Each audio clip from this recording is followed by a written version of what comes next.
We all stand before mirrors, literal and metaphorical, practicing the lies we tell ourselves and others. In those quiet moments of self-reflection, when the facade drops and we glimpse our authentic selves, we confront a fundamental question.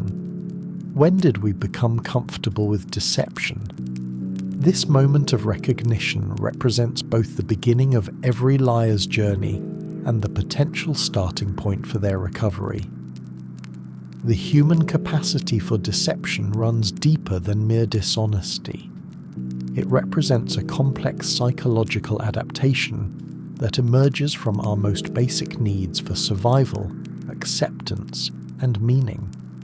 To understand the psychology of a liar, we must venture beyond simple moral judgments into the intricate landscape where neuroscience meets philosophy, where self-preservation collides with social connection, and where the line between victim and perpetrator dissolves into something far more nuanced.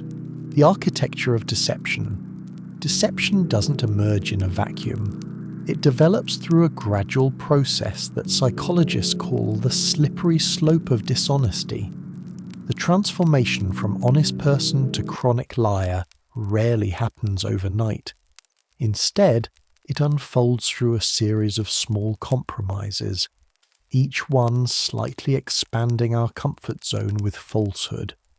The first lie creates what researchers term a moral injury, a wound to our ethical identity that the mind immediately begins to heal through rationalization.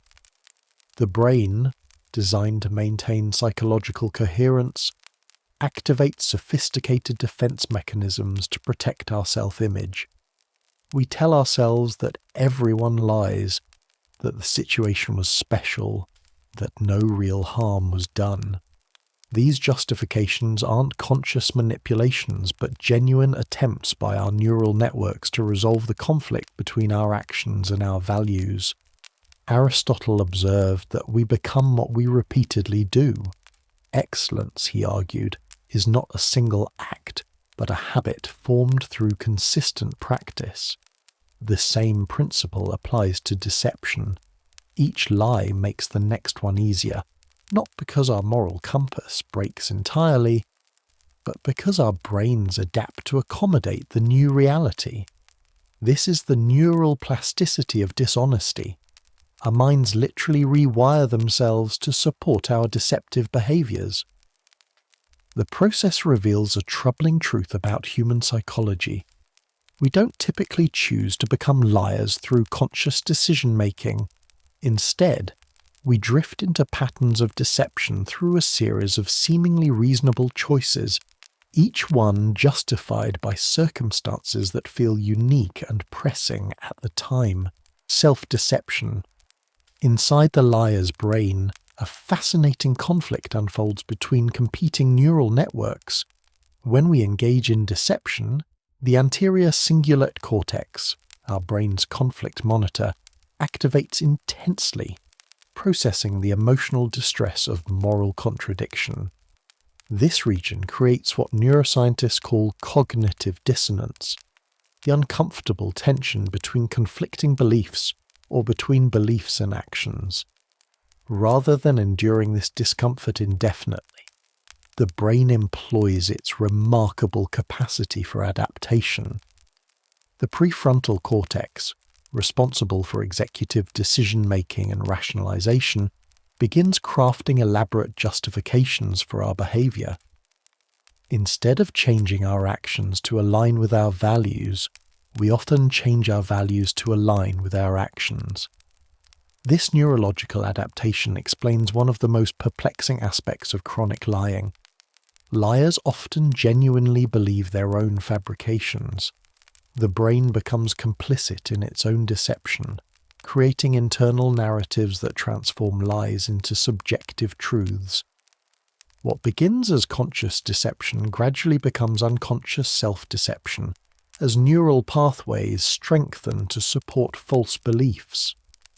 The existentialist philosopher Jean-Paul Sartre described this phenomenon as bad faith.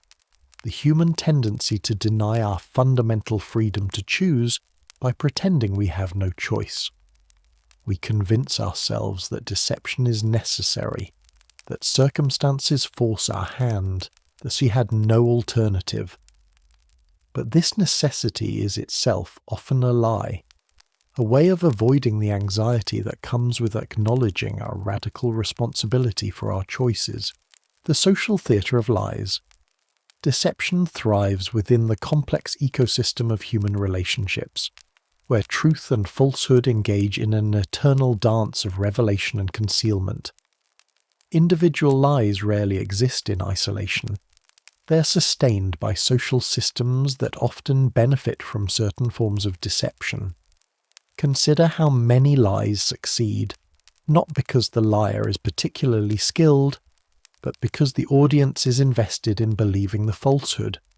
Social contracts often include unspoken agreements to accept certain fictions, especially when those fictions make everyone feel better about themselves or support shared illusions about how the world works. This reveals an uncomfortable truth about human nature. We are all complicit in the lies that surround us. We often prefer comfortable falsehoods to disturbing truths, creating environments where deception flourishes.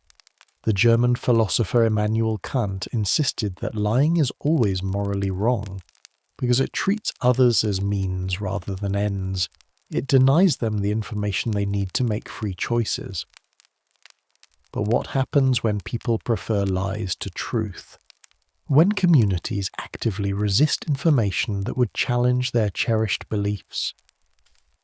The social psychology of deception reveals that lies often persist because they serve multiple parties simultaneously.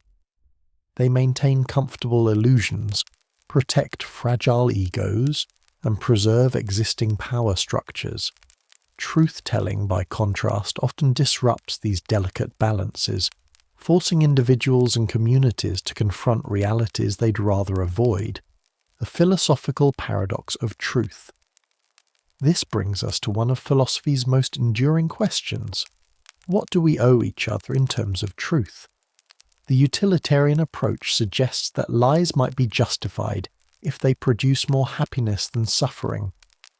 If deception spares feelings, maintains relationships, or preserves social harmony, perhaps it serves the greater good. But this utilitarian calculus becomes problematic when we consider long-term consequences. Lies require constant maintenance, creating what psychologists call depletion, the exhausting mental effort required to maintain false narratives. Every conversation becomes a potential minefield. Every new relationship requires increasingly elaborate fabrications. The cognitive load of sustained deception often exceeds whatever benefits the original lie provided. More troubling still, individual lies contribute to broader social problems. When we succeed through deception, we inadvertently reinforce the very systems that made us feel the need to lie in the first place. Our falsehoods perpetuate cultural myths about success, worth, and acceptability that may harm others facing similar struggles. Albert Camus wrote about the absurdity of human existence, a desperate search for meaning in a universe that offers no inherent purpose.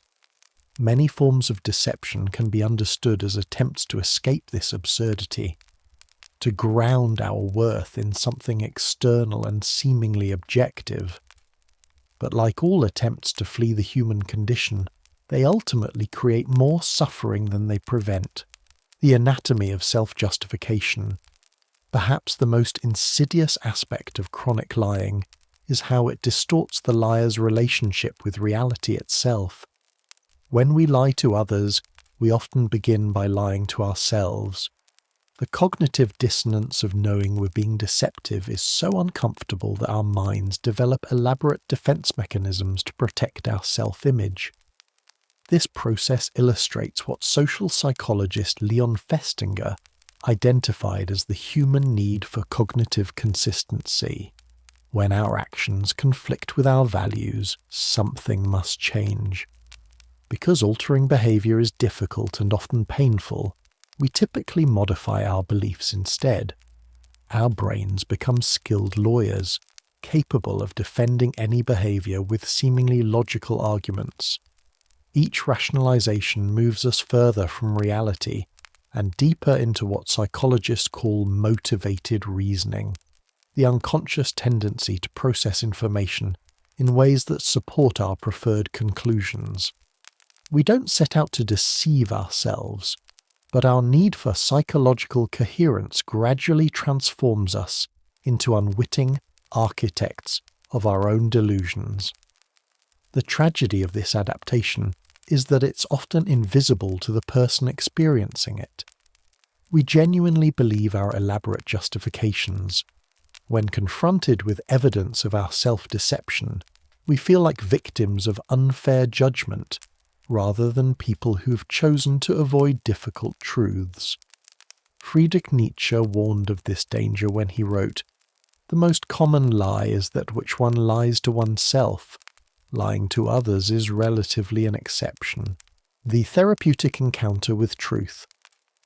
Recovery from chronic deception often begins with what therapists call a moment of clarity, a sudden recognition of the gap between our internal narrative and external reality. These moments arrive unexpectedly, in quiet self-reflection, during confrontation with consequences, or through the innocent questions of those who still see clearly. These revelations are simultaneously devastating and liberating. They shatter our carefully constructed self-deceptions, while offering the possibility of authentic change. But the path from recognition to recovery is neither straight nor simple. The challenge lies in what philosophers call the problem of moral luck. How much control do we actually have over becoming the kind of person we want to be? Our capacity for honesty is shaped by factors largely beyond our control: genetics, upbringing, social environment, and past experiences that create the psychological conditions in which deception seems necessary or beneficial. This doesn't excuse dishonest behavior, but it complicates our moral judgments. The Stoic philosopher Epictetus taught that we suffer not from events themselves, but from our judgments about events. However, our capacity to form different judgments is itself constrained by forces we didn't choose. Recognizing this complexity is crucial for anyone seeking to understand or overcome patterns of deception. The goal isn't to excuse dishonest behavior, but to develop compassion for the human condition that makes such behavior comprehensible. We lie not because we're fundamentally evil, but because we're human, flawed, frightened, and desperate to maintain some sense of coherence in an often chaotic world. The social ecology of honesty. Individual recovery from chronic deception requires more than personal insight. It demands changes in the social environments that nurture dishonesty. Deception flourishes in cultures that punish vulnerability, reward false confidence, and stigmatize authentic struggle. When workplaces punish honest assessments of capability, employees learn to present false competence. When educational systems measure worth through narrow metrics, students learn to game the system. When families shame emotional expression, children learn to hide their true feelings. When societies create impossible standards of success, individuals learn to fabricate achievements. The ancient Greek concept of eudaimonia, often translated as happiness but better understood as human flourishing, suggests that individual well-being is inseparable from community health. Aristotle argued that we can only become virtuous within virtuous communities, only develop excellence within excellent institutions. This insight applies directly to honesty. We can only become truthful people within truthful communities. This broader perspective reveals that creating more honest communities requires examining the conditions that make lying seem necessary or beneficial. We must ask not only how individuals can become more honest, but how we can create social environments that support and reward authenticity. The philosophical challenge of moral growth. This brings us to perhaps the most profound question raised by the psychology of lying. Can people truly change their moral character, or are we trapped by established patterns of behavior and self-deception? The determinist position, supported by much neuroscience research, suggests that our choices are largely predetermined by factors beyond our conscious control. Our genes influence our tendency toward impulsivity and risk-taking. Our early experiences shape our capacity for trust and emotional regulation. Our social environments provide the scripts we follow in moral decision-making. But the libertarian position, championed by existentialist philosophers, insists that humans possess genuine freedom to transcend their conditioning. Even if our circumstances influence our choices, they don't determine them completely. We retain the capacity to recognize our patterns and choose differently. The truth likely lies between these extremes. We are neither completely free nor completely determined, but something more complex, beings whose freedom emerges from our very constraints. Our past experiences limit our options while simultaneously providing the raw material for growth and change. This paradox explains why recovery from chronic deception is possible but difficult. Change requires not just insight or willpower, but what psychologist Carol Dweck calls a growth mindset. The belief that our capabilities and character can develop through effort and learning. People stuck in deceptive patterns often hold what she terms a fixed mindset, the belief that they are fundamentally flawed and incapable of meaningful change, a practice of authentic living. Moving from deception toward authenticity requires developing what we might call truth-telling muscles, the capacity to face reality without immediately reaching for comforting fictions. Like physical muscles, these develop gradually through consistent practice. This begins with small moments of radical honesty with ourselves. Instead of automatically reaching for familiar rationalizations, we learn to pause and ask, what is actually true here? The first few times we answer honestly, even privately, can feel terrifying. Acknowledging our flaws, fears and failures seems dangerous, as if recognition would make them more real or more permanent. But something unexpected happens as we practice truth-telling. The realities we feared often become less frightening when we stop fighting them. Problems acknowledged become problems that can be addressed. Emotions named become emotions that can be managed. The very act of honest recognition often diminishes the power these truths hold over us. The philosopher Brené Brown writes about vulnerability as the birthplace of courage, creativity, and change. Moving toward authenticity requires the willingness to be seen as we actually are, not as we pretend to be.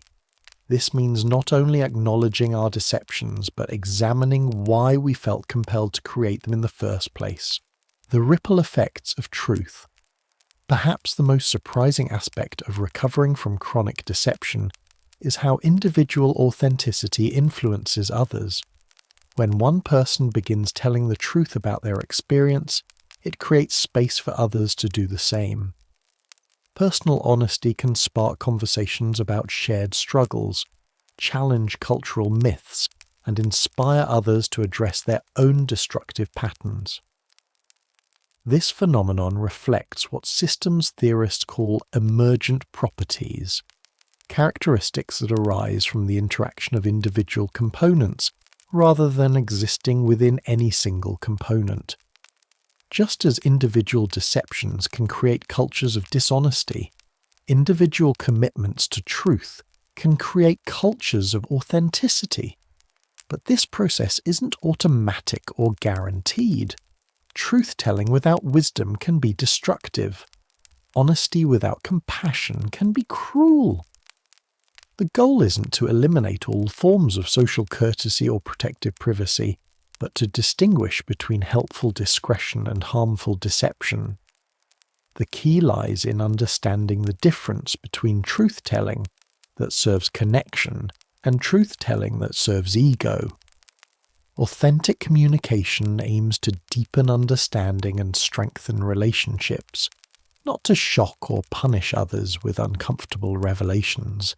The wisdom of imperfection. As we progress toward authenticity, we discover something the perfectionist mind resists. The goal isn't perfect honesty, but developing a healthier relationship with truth and falsehood. Complete honesty isn't always possible or desirable, but chronic self-deception is always harmful. This reflects what Buddhist philosophy calls the middle way, acknowledging life's complexity without falling into extremes. We learn to distinguish between protective privacy and destructive deception, between social courtesy and self-betrayal. This requires ongoing discernment rather than rigid rules. Rather than dividing people into honest versus dishonest, we might recognize that most of us exist on a spectrum of authenticity, struggling to balance self-protection with genuine connection. The deeper questions.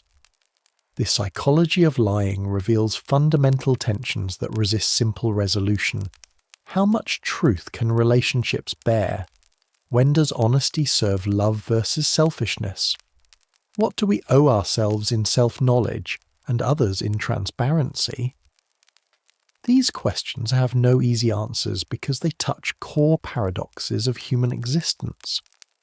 We are social creatures needing individual identity, rational beings driven by emotion, conscious minds shaped by unconscious forces. Deception emerges from the same contradictions that make us human. The goal isn't resolving these tensions, but living consciously within them, recognizing when we choose comfortable lies over difficult truths, understanding the difference between privacy and secrecy, developing courage to face reality while maintaining compassion for human imperfection. The ongoing journey. The journey toward authenticity continues with each choice to face reality rather than flee from it. This requires vigilance against self-deception, regularly examining our motivations, questioning our justifications, and remaining open to feedback from others who might see our blind spots. But vigilance need not become self-torment. We seek awareness, not perfection. Each moment of honest recognition represents progress toward authenticity. The mirror doesn't lie, but we choose what to see. We can focus on flaws and become paralyzed by self-criticism, or see ourselves with compassion, recognizing both our capacity for deception and our potential for growth. In this recognition, we find courage to choose truth over comfortable fiction. The psychology of lying ultimately reveals the psychology of being human. We're capable of remarkable self-deception and remarkable truth-telling. In a world that often rewards deception, choosing truth becomes a radical act, transforming not only ourselves but everyone whose lives we touch. The journey continues not with dramatic revelations, but with ordinary moments of courage, one honest choice at a time. The ancient Greek aphorism, "Know thyself," inscribed at the Temple of Apollo at Delphi, has echoed through millennia as one of humanity's most enduring philosophical imperatives. Yet despite its apparent simplicity, this directive points toward perhaps the most complex and transformative journey any individual can undertake. The notion that life begins when you find yourself suggests that our authentic existence, the life we were truly meant to live, remains dormant until we achieve genuine self-awareness and embrace our authentic identity. This concept challenges the conventional understanding of life as merely the biological processes that commence at birth. Instead, it proposes that true living begins with the discovery of one's authentic self, complete with unique values, passions, strengths, and purpose. It implies that many people move through years or even decades in a state of semi-consciousness, living according to external expectations, societal pressures, or inherited patterns without ever truly awakening to their own authentic nature. The journey of self-discovery is neither linear nor predictable. It often arrives disguised as crisis, loss, or profound questioning. Sometimes it emerges through moments of unexpected joy, creative breakthrough, or deep connection with others. Regardless of its catalyst, the process of finding oneself represents a fundamental shift from living reactively to living intentionally, from following prescribed paths to creating one's own unique trajectory through existence. Understanding what it means to find yourself requires examining the layers of conditioning, expectation, and assumption that accumulate throughout our lives, often obscuring our authentic nature like sediment covering a clear spring. It involves recognizing the difference between who we think we should be and who we actually are, between the roles we play and the essence beneath those roles.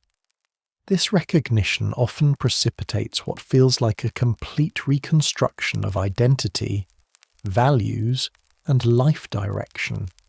The assertion that life begins with self-discovery also implies that much of what we consider living might actually be a form of sleepwalking, going through the motions of existence without the full engagement that comes from alignment between our inner truth and outer expression. This awakening process, while often challenging, represents the birth of authentic agency in our lives, the moment when we stop being passive recipients of circumstance and become active creators of our own experience. The psychology of self-discovery. The human psyche, in its complexity and depth, contains multitudes that often remain hidden even from ourselves. Modern psychology has illuminated various dimensions of this internal landscape, revealing that self-discovery is not merely a philosophical pursuit, but a psychological necessity for mental health and personal fulfillment. The work of pioneering psychologists like Carl Jung, Abraham Maslow, and Carl Rogers has demonstrated that the journey toward authentic selfhood follows recognizable patterns and stages, each presenting its own challenges and revelations. Jung's concept of individuation describes the psychological process by which an individual integrates various aspects of their personality, including those elements that have been repressed or denied. This process involves confronting what Jung termed the shadow, those parts of ourselves that we find unacceptable or incompatible with our self-image. The journey of individuation requires courage to face these hidden aspects, not to eliminate them, but to integrate them into a more complete and authentic sense of self. The shadow often contains not only negative traits we've rejected, but also positive qualities that we've dismissed as impossible or inappropriate for someone like us. Many people discover, to their surprise, that they've been hiding creative abilities, leadership qualities, or deep compassion behind facades of practicality, submission, or cynicism. The process of reclaiming these disowned aspects of personality can feel like discovering entirely new dimensions of oneself. Maslow's hierarchy of needs places self-actualization at the pinnacle of human psychological development, suggesting that once basic needs for safety, belonging, and esteem are met, humans naturally strive toward becoming their fullest, most authentic selves. This self-actualization involves what Maslow called peak experiences, moments of profound insight, creativity, or connection that reveal glimpses of our authentic nature and potential. However, the path to self-actualization is rarely smooth or direct.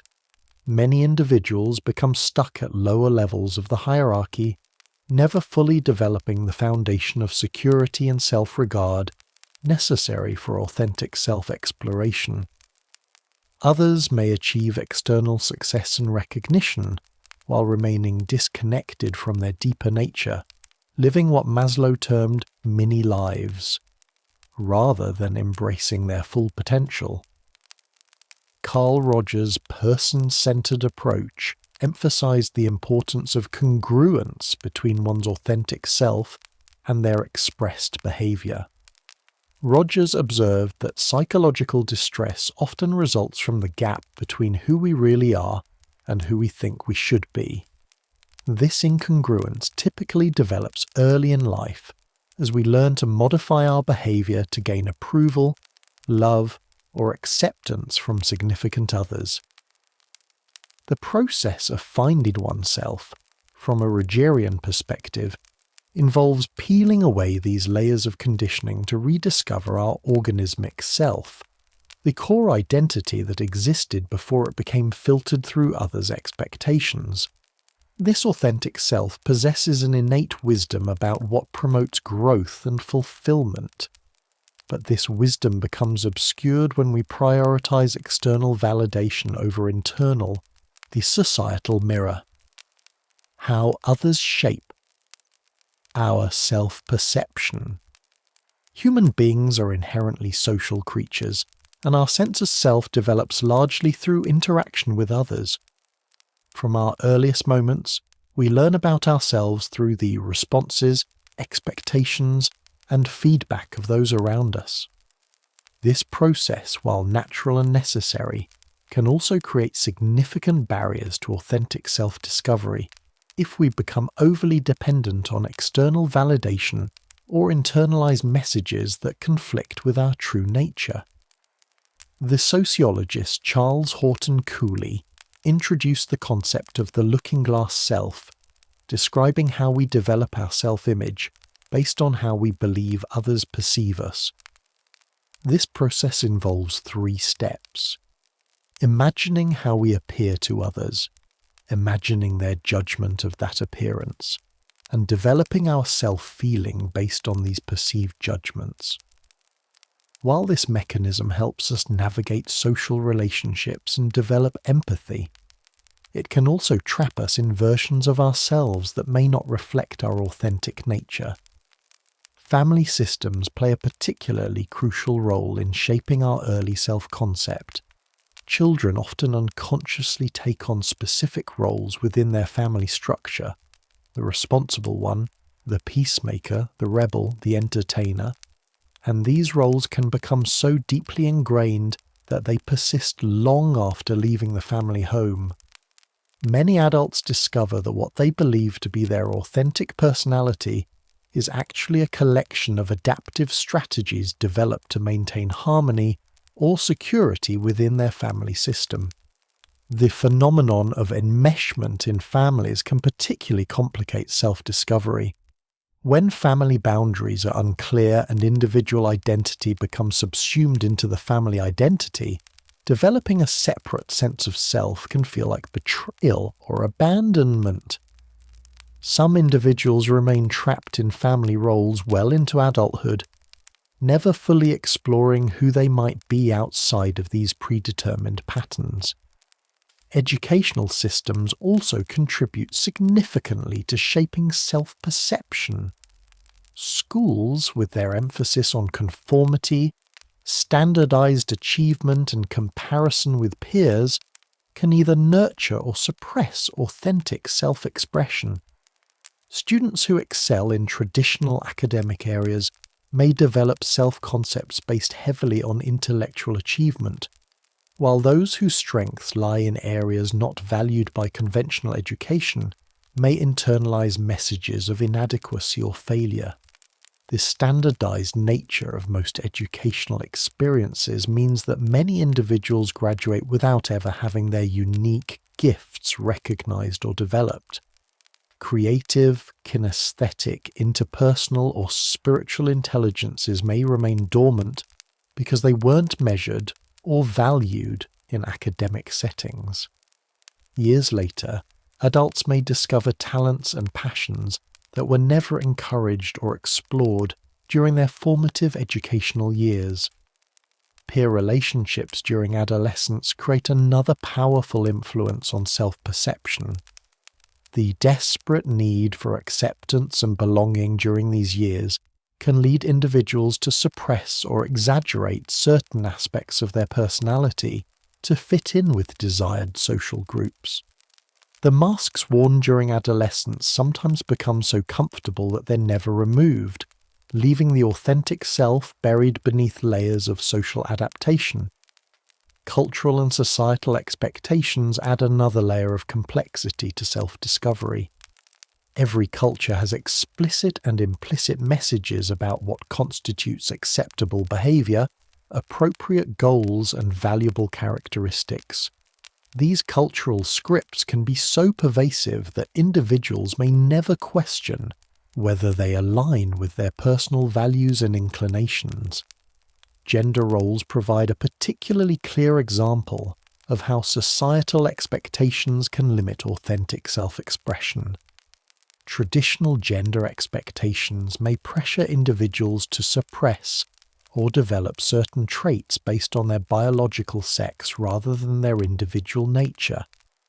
Women may learn to minimize their assertiveness or ambition, while men may suppress their emotional sensitivity or nurturing qualities. The journey of self-discovery often involves examining and potentially rejecting these limiting cultural prescriptions, breaking free from conditioning.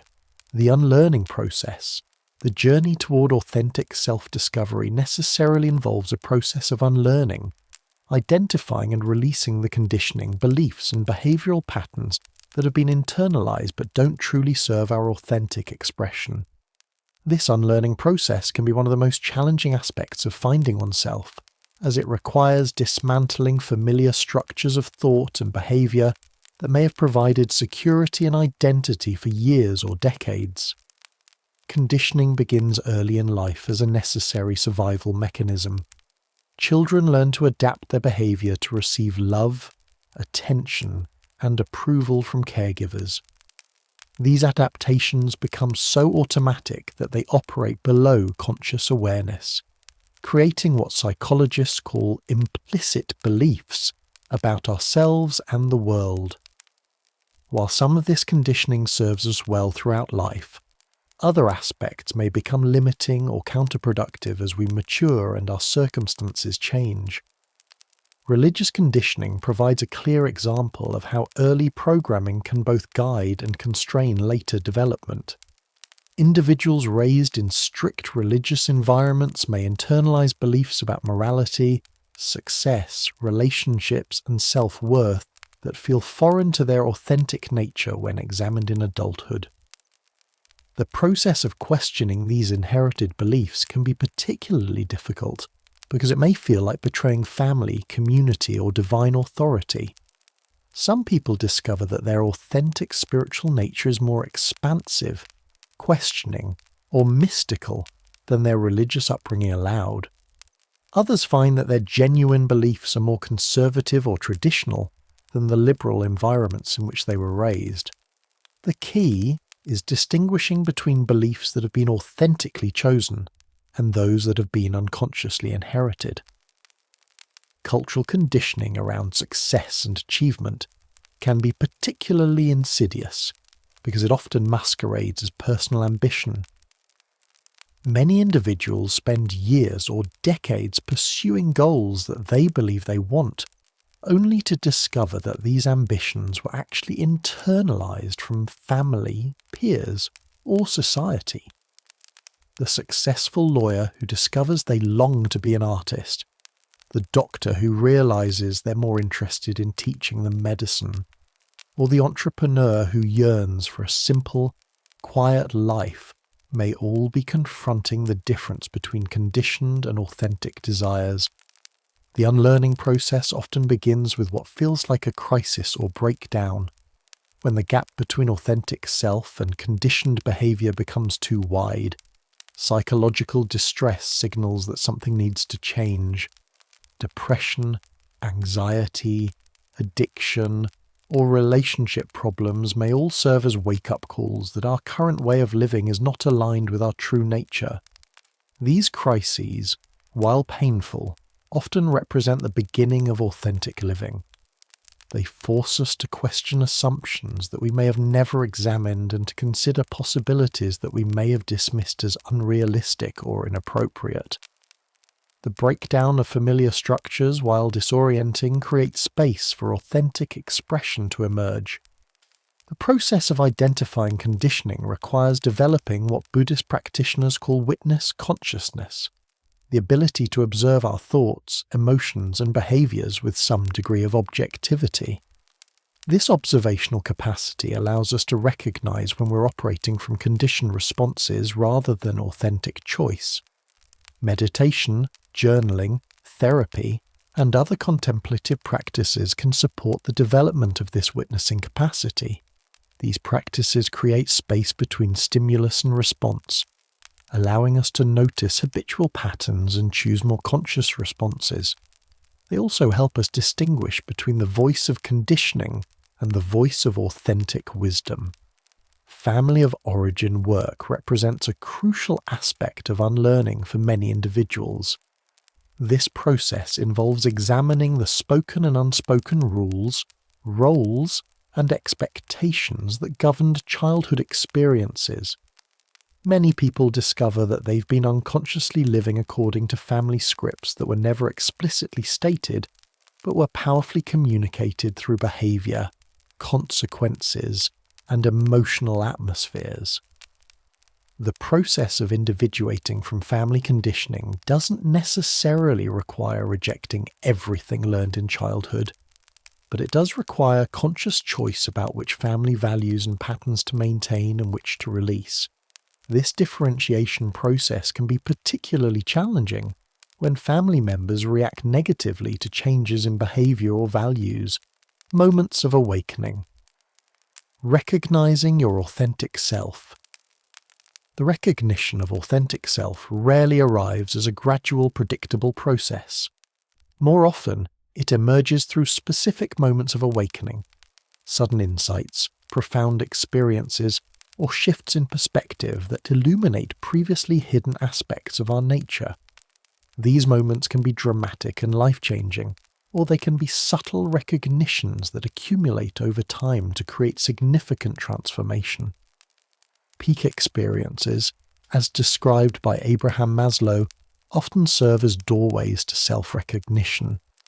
These moments of transcendence, whether through creative expression, spiritual connection, time in nature, or deep relationship, can provide glimpses of our fullest potential and authentic nature.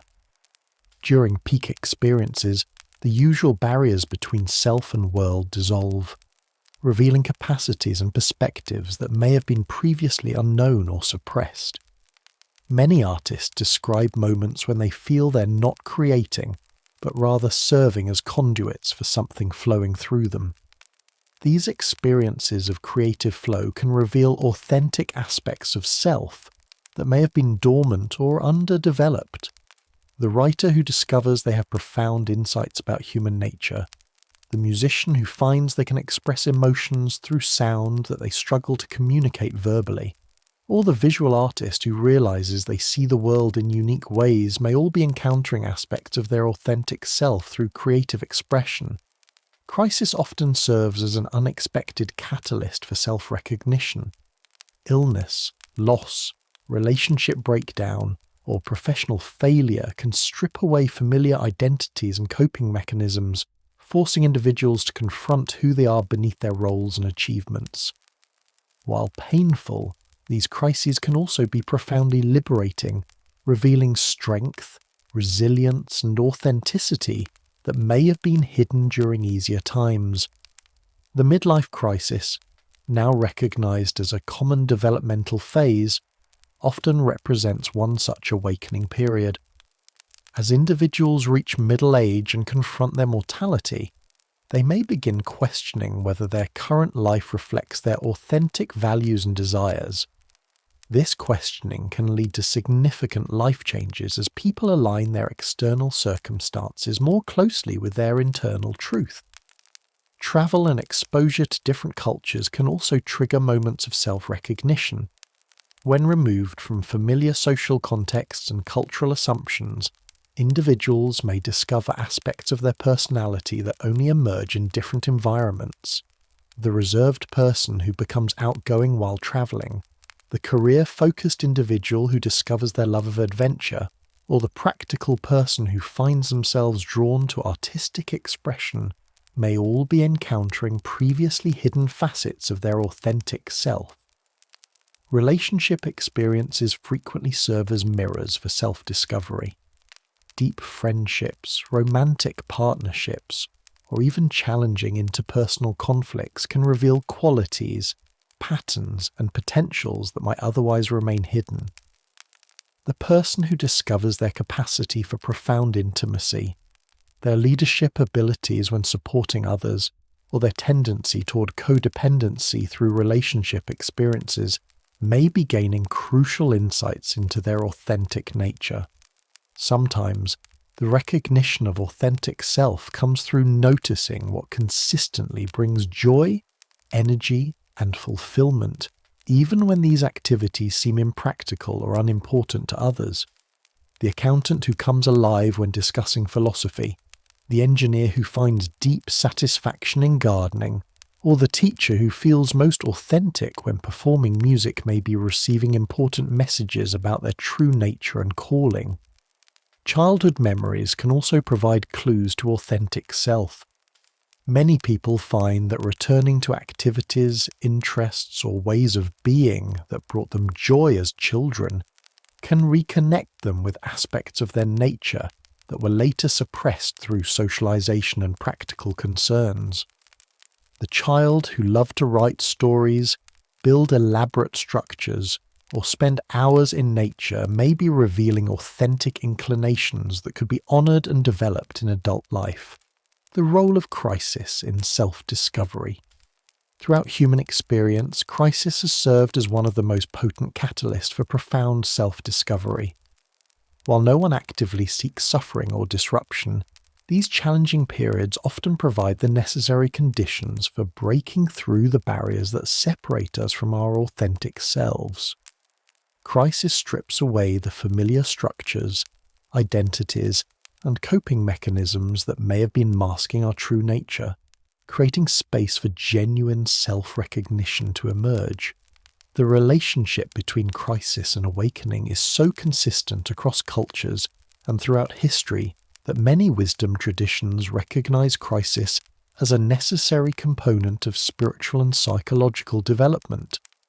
The hero's journey, as outlined by Joseph Campbell, invariably includes a period of descent, loss, or ordeal that precipitates transformation and the discovery of hidden strengths and authentic purpose. Health crises often serve as particularly powerful awakeners. A serious illness or injury can immediately shift priorities, forcing individuals to confront their mortality and examine what truly matters to them. Many people report that a health crisis helped them recognize which relationships, activities, and values were genuinely important, and which were merely habitual or socially expected. The person who discovers their deep need for creative expression after a heart attack, the woman who recognizes her pattern of self-neglect through a depression diagnosis, or the man who finds his authentic voice after confronting addiction, may all be examples of how physical crisis can catalyze psychological and spiritual awakening. Career and financial crises can similarly force a re-evaluation of identity and values.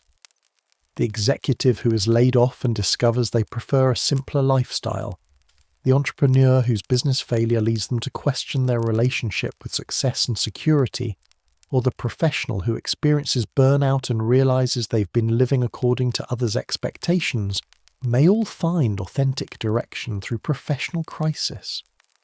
These career disruptions often reveal how much of our identity has been built around external roles and achievements. When these structures are removed, individuals may initially feel lost or confused about who they are without their professional titles and responsibilities. However, this disorientation can also create an opportunity to rediscover interests, values, and ways of being that existed before career demands took precedence. Relationship crises frequently precipitate profound self-discovery. Divorce, the death of a loved one, or the breakdown of important friendships can reveal patterns of codependency, unexpressed needs, or aspects of personality that were suppressed or exaggerated to maintain relationships. While painful, these relationship disruptions can also free individuals to explore who they are outside of their relational roles. The person who discovers their independence and strength after divorce, the individual who recognizes their capacity for self-sufficiency after the death of a partner, or the friend who realizes they've been maintaining inauthentic relationships to avoid loneliness, may all be gaining crucial insights about their authentic nature through relational crisis. Empty nest syndrome represents another form of relational crisis that can catalyze self-discovery. Parents whose identity has been primarily built around caregiving may find themselves questioning who they are when their children no longer need intensive parenting. This transition, while challenging, can also provide an opportunity to rediscover suppressed interests, reconnect with their partner in new ways, or explore aspects of identity that were set aside during active parenting years. Financial crisis can strip away the lifestyle and security that may have been masking underlying dissatisfaction or inauthenticity. The family that discovers their capacity for happiness with less material wealth, the individual who finds freedom in simplicity after financial loss, or the person who realizes that their pursuit of wealth was actually avoiding deeper questions about purpose and meaning, may all be experiencing authentic awakening through economic challenge. Spiritual or existential crises, sometimes called dark nights of the soul, can precipitate the most profound self-discoveries. These periods of questioning fundamental beliefs about meaning, purpose, God, or reality can be intensely disorienting, but can also lead to more authentic and personally meaningful spiritual understanding, embracing vulnerability as strength. The journey toward authentic self-discovery inevitably requires embracing vulnerability, the willingness to be seen, known, and potentially rejected for who we truly are. In a culture that often equates vulnerability with weakness, learning to recognize vulnerability as actually a source of tremendous strength represents a crucial shift in understanding that enables genuine self-expression and meaningful connection with others. Vulnerability researcher Brené Brown has extensively documented how the capacity for vulnerability underlies all forms of courage, creativity, and authentic connection. Her research reveals that individuals who live with the greatest sense of worthiness and fulfillment are those who have learned to embrace their imperfections, approach uncertainty with curiosity rather than fear, and maintain the courage to be authentic even when the outcome cannot be controlled. The misconception that vulnerability equals weakness stems from confusing vulnerability with helplessness or oversharing. True vulnerability is actually a position of strength. It requires tremendous courage to show up authentically when we cannot control how others will respond. It involves making conscious choices about when, where, and with whom to share our authentic selves, rather than either hiding completely or sharing indiscriminately. Authentic self-expression necessarily involves vulnerability because it means revealing aspects of ourselves that might not be universally accepted or understood. The artist who shares their creative work, the individual who expresses their true opinions on controversial topics, or the person who admits their struggles and imperfections are all practicing vulnerability as a pathway to authentic living. This vulnerability becomes particularly challenging when our authentic selves differ significantly from the personas we've presented to others. The successful business person who reveals their spiritual inclinations, the tough exterior personality who admits their sensitivity, or the people pleaser who begins setting boundaries may all be risking rejection or misunderstanding in service of authentic expression. The fear of vulnerability often stems from early experiences of being hurt, rejected, or shamed when we were authentically expressive. Children who are criticized for their natural emotional responses, creative expressions, or authentic reactions may learn to protect themselves by hiding their true nature. While these protective strategies may have been necessary for psychological survival, they can become limiting when maintained into adulthood. Learning to assess appropriate levels of vulnerability becomes a crucial skill in the self-discovery process. This involves developing what researchers call shame resilience, the capacity to recognize shame when it arises, understand its triggers, and respond to it in ways that maintain authentic connection, rather than retreating into isolation or attacking others. Shame resilience requires distinguishing between shame and guilt. Guilt involves recognizing that we've done something inconsistent with our values, while shame involves believing that we are fundamentally flawed or unworthy. Guilt can motivate positive change, while shame typically leads to hiding, perfectionism, or aggression. Learning to experience appropriate guilt without shame allows for authentic accountability and growth. The practice of vulnerability also involves learning to tolerate the discomfort of uncertainty. When we show up authentically, we cannot control how others will respond. This uncertainty can be deeply uncomfortable for individuals who have learned to manage anxiety by controlling their image or avoiding emotional risk. However, accepting this uncertainty is essential for authentic living. Vulnerability in relationships creates the possibility for genuine intimacy and connection. When we hide aspects of ourselves to maintain others' approval, we may achieve security but at the cost of true closeness. Others can only love and accept the parts of us that we're willing to reveal. Authentic relationships require the courage to be known, including our imperfections and struggles. This doesn't mean that all relationships require the same level of vulnerability. Learning to assess the trustworthiness and capacity of others becomes important for determining appropriate levels of sharing. Vulnerability is not about indiscriminate self-disclosure, but rather about conscious choices to be authentic within appropriate contexts. The creative awakening. Art as self-discovery. Creative expression serves as one of the most powerful and accessible pathways to self-discovery, offering a direct channel between our unconscious depths and conscious awareness. Through various forms of artistic expression, whether visual arts, music, writing, dance, or any other creative medium, individuals often encounter aspects of themselves that remain hidden in ordinary consciousness. The creative process bypasses the rational mind's filters and defenses, allowing authentic self-expression to emerge in ways that can be both surprising and revelatory. The relationship between creativity and self-discovery is reciprocal and dynamic. As we engage in creative expression, we discover previously unknown aspects of our perspective, emotional range, and imaginative capacity. Simultaneously, as we develop greater self-awareness, our creative expression becomes more authentic and personally meaningful.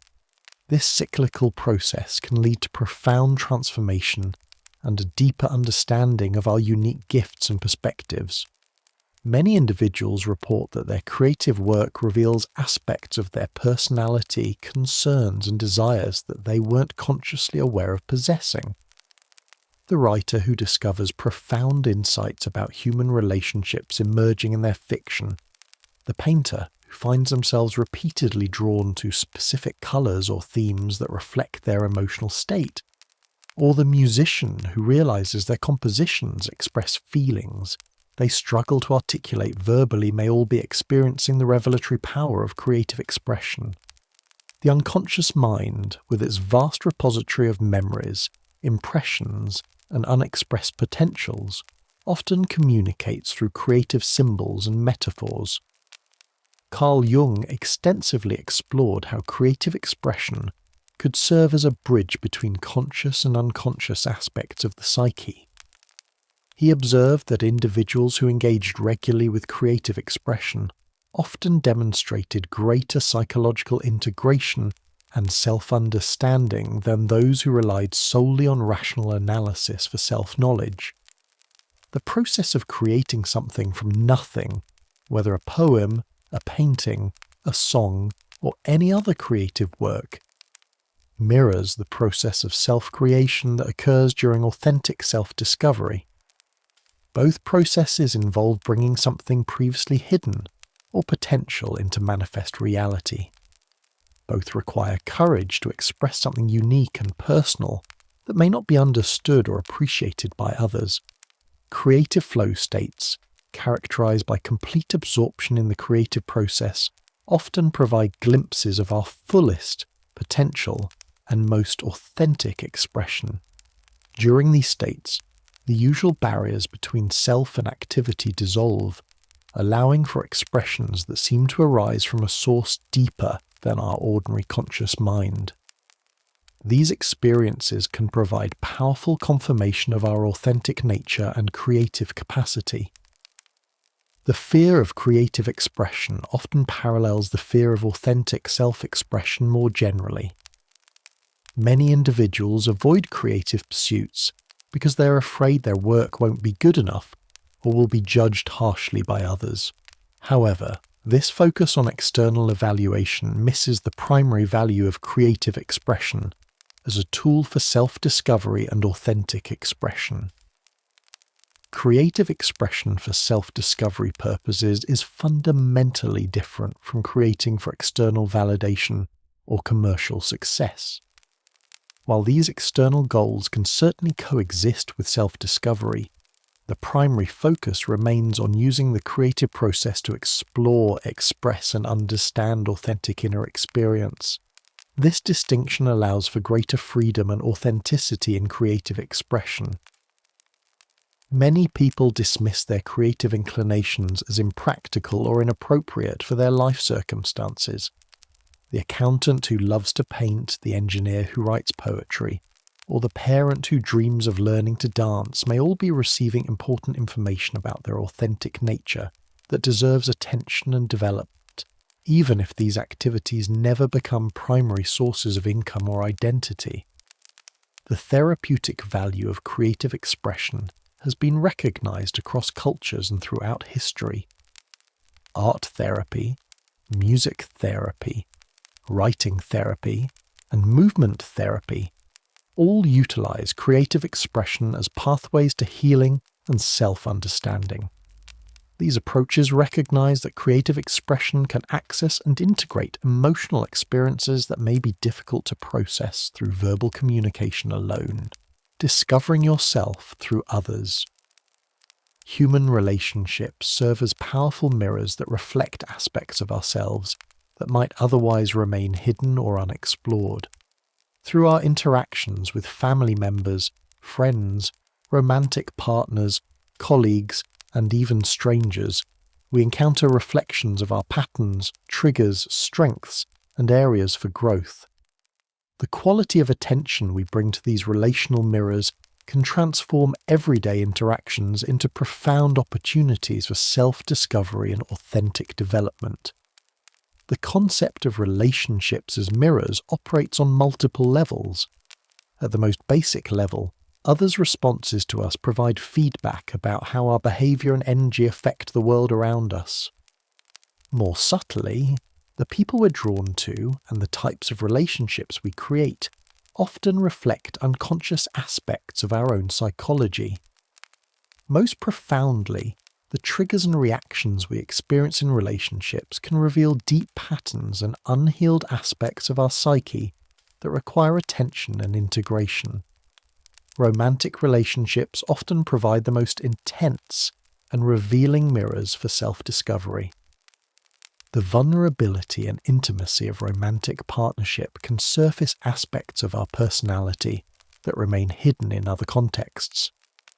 The way we handle conflict, express affection, manage jealousy, or navigate commitment in romantic relationships often reveals core patterns that originated in early childhood and affect many areas of our lives. Many individuals discover through romantic relationships that they have unconscious patterns of choosing partners who reflect either idealized or rejected aspects of themselves. The person who repeatedly chooses emotionally unavailable partners may be avoiding their own fears of intimacy.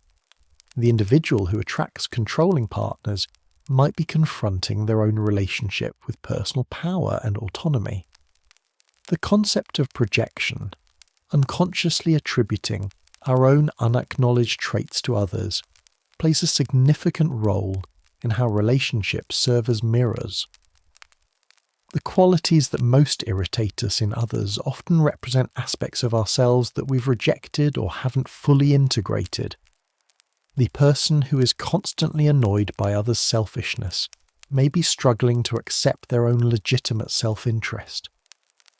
The individual who criticizes others for being too emotional might be avoiding their own emotional nature.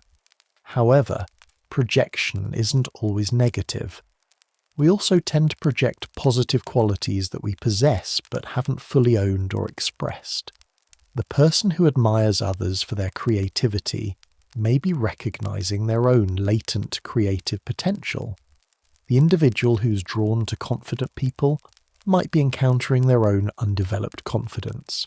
Family relationships provide particularly rich material for self-discovery because they involve our longest-standing patterns and deepest conditioning. The roles we played in our family of origin, the responsible one, the rebel, the peacemaker, the entertainer, often continue to influence our behavior in adult relationships. Becoming conscious of these family roles allows us to choose whether to maintain them or develop different ways of relating. Family dynamics also reveal our core beliefs about love, safety, conflict, and communication. The person who learned to associate love with drama might find themselves creating chaos in otherwise peaceful relationships. The individual who experienced conditional love based on achievement may struggle with relationships that don't involve performance or earning approval. Friendship mirrors operate differently than family or romantic mirrors because friends are typically chosen based on compatibility and shared interests. However, the patterns that emerge in friendships can still reveal important information about our authentic nature and relational style.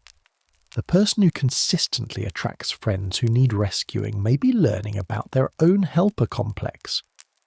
The individual who struggles to maintain long-term friendships might be discovering their own fears of being truly known or committed. Workplace relationships provide another category of relational mirrors that can reveal authentic professional identity and values. The colleague who triggers our competitive instincts, the boss who activates our rebellious tendencies, or the subordinate who brings out our mentoring qualities all provide information about our authentic work style and professional needs. Authority relationships with bosses, teachers, doctors, or other figures in positions of power often activate early patterns related to our relationship with authority in general. These relationships can reveal whether we tend toward excessive compliance, automatic rebellion, or healthy assertiveness in the face of authority. Professional identity versus authentic calling. The tension between professional identity and authentic calling represents one of the most common and challenging aspects of self-discovery in modern life. Many individuals find themselves trapped between career paths that provide security, status, or family approval, and deeper longings for work that feels personally meaningful and aligned with their authentic nature. This conflict between external professional success and internal fulfillment can create profound psychological distress and existential questioning. Professional identity, as typically constructed, involves adopting a role, skill set, and social position that may have little relationship to our authentic interests, values, or natural gifts. Educational systems, family expectations, economic pressures, and social status considerations often drive career choices more than genuine calling or personal alignment. The result can be individuals who achieve external success while feeling increasingly disconnected from their authentic selves. The concept of calling suggests work that emerges from our deepest nature and serves both personal fulfillment and broader contribution to society. A calling typically involves activities that energize rather than drain us, that utilize our natural gifts and develop skills, and that feel meaningful beyond just personal benefit. However, discovering and following authentic calling often requires questioning established career paths and potentially sacrificing security for alignment. Many professionals experience what researchers call golden handcuffs, compensation, and benefits that make leaving unsatisfying careers financially difficult. The lawyer who dreams of teaching, the doctor who yearns to write, or the executive who wants to work with their hands may all feel trapped by the financial responsibilities that their current income supports. This trap becomes particularly complex when career success has become intertwined with identity and self-worth. The midlife career crisis often represents a collision between professional identity and authentic calling. After years or decades of following a particular career path, individuals may suddenly question whether their work reflects their true interests and values. This questioning can be triggered by various factors: children leaving home, health scares, the death of peers, or simply the accumulation of dissatisfaction that can no longer be ignored. However, career crises aren't limited to midlife. Young adults increasingly report anxiety about choosing careers that feel authentic, rather than just secure or impressive. The pressure to establish a professional identity early in life can conflict with the natural development of self-knowledge that occurs throughout the 20s and beyond. Many individuals make career commitments before they have sufficient life experience to know their authentic preferences and values. The distinction between career and calling isn't always clear-cut. Some individuals find ways to infuse their authentic values and interests into conventional career paths. The accountant who specializes in helping nonprofits, the lawyer who focuses on social justice issues, or the doctor who incorporates holistic healing approaches may all be bridging the gap between professional identity and authentic calling. Others discover that their calling lies not in their primary career but in how they show up in their work relationships, the volunteer activities they pursue, or the creative projects they develop alongside their professional responsibilities. The recognition that calling can be expressed through various channels rather than requiring complete career transformation can provide relief and creative alternatives to dramatic professional changes. The fear of financial insecurity often prevents individuals from exploring authentic calling. This fear may be realistic given actual financial responsibilities, but it can also be exaggerated by conditioning around money, security, and success. Learning to distinguish between genuine financial needs and conditioned desires for wealth or status becomes important for making authentic career choices. Some individuals discover that their authentic calling requires developing new skills or accepting reduced income, at least initially. This transition period can be challenging but may be necessary for long-term fulfillment and alignment. The process of career transition often reveals hidden resources, support systems, and creative solutions that weren't apparent while remaining in unsatisfying work. Navigating spiritual crisis. The phrase dark night of the soul, originally coined by the 16th century Spanish mystic St. John of the Cross, describes a profound spiritual crisis characterized by feelings of spiritual dryness, abandonment by the divine, and deep questioning of previously held beliefs and meanings. In the context of self-discovery, these periods of spiritual darkness often represent crucial transitions where old identities, beliefs and ways of understanding ourselves and reality must be released to make space for more authentic spiritual understanding and expression. The dark night of the soul differs from ordinary depression or life difficulties, though it may include elements of both. This spiritual crisis specifically involves the collapse of previously meaningful spiritual frameworks, practices, or beliefs that once provided comfort, guidance, and identity. The individual may feel abandoned by God, disillusioned with their spiritual community, or questioning the very foundations of meaning and purpose that once sustained them.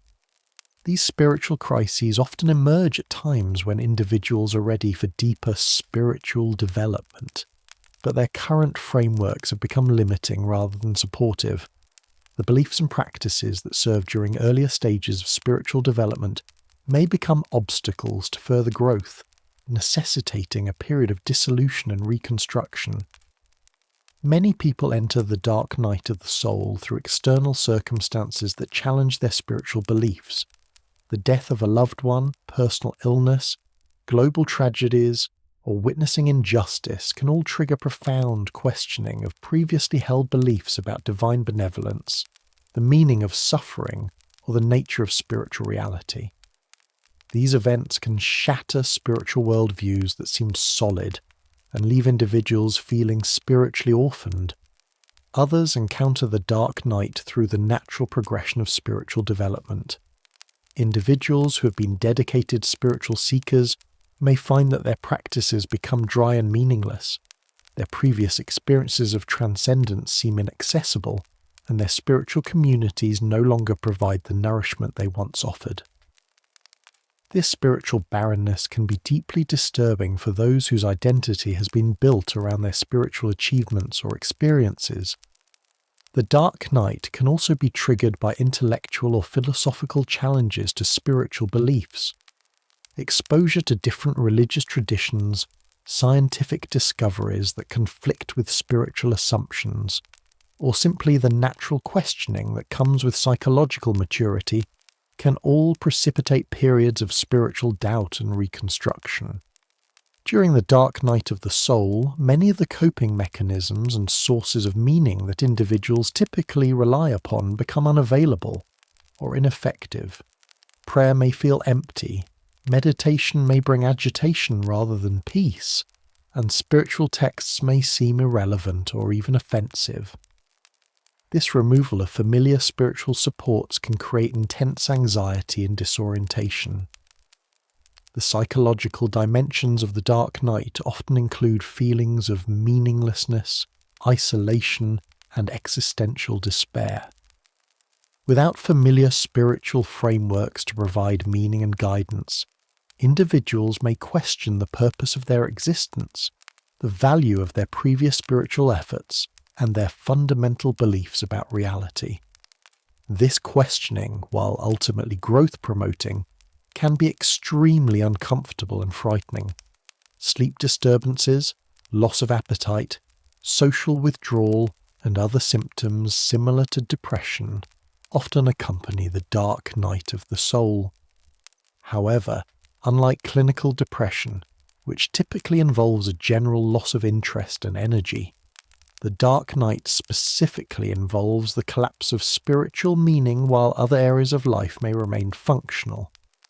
The duration of the dark night varies significantly among individuals.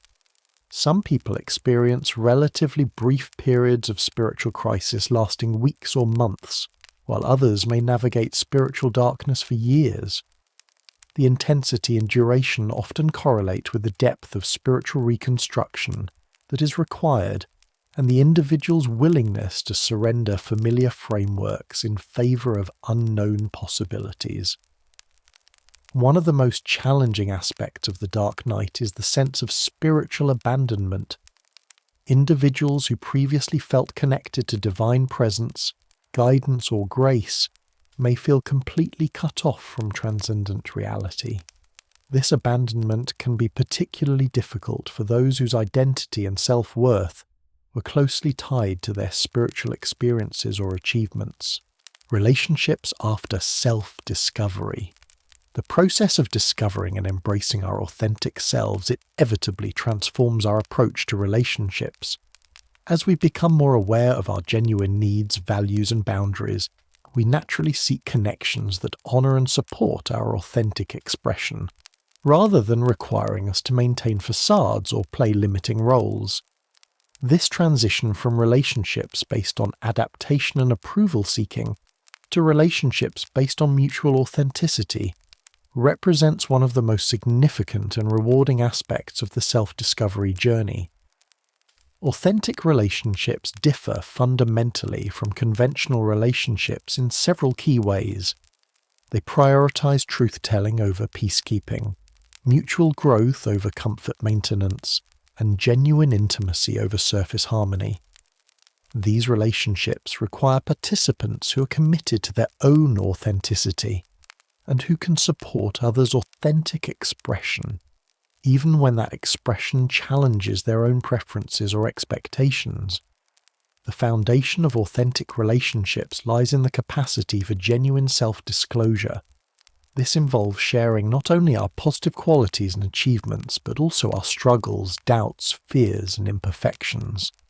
Authentic self-disclosure requires courage because it involves the risk of rejection or misunderstanding, but it also creates the possibility for true intimacy and connection. However, authentic self-disclosure differs from inappropriate oversharing or emotional dumping. It involves conscious choices about what to share, when to share it, and with whom to share it. This discernment requires developing emotional intelligence about our own needs and the capacity of others to receive and hold our authentic expression. Boundary setting becomes crucial in authentic relationships because it allows individuals to maintain their integrity while still engaging meaningfully with others. Boundaries in authentic relationships aren't walls that keep others out, but rather clear communications about our needs, limits, and preferences that allow for healthier connection. Many people discover that developing authentic relationships requires grieving the loss of previous relationships that were based on inauthentic connection.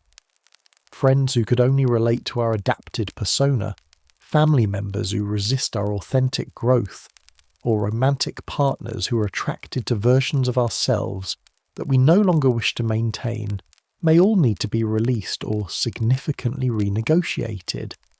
This relationship transition can be one of the most difficult aspects of self-discovery because it may involve periods of loneliness as old relationships end before new, authentic connections develop.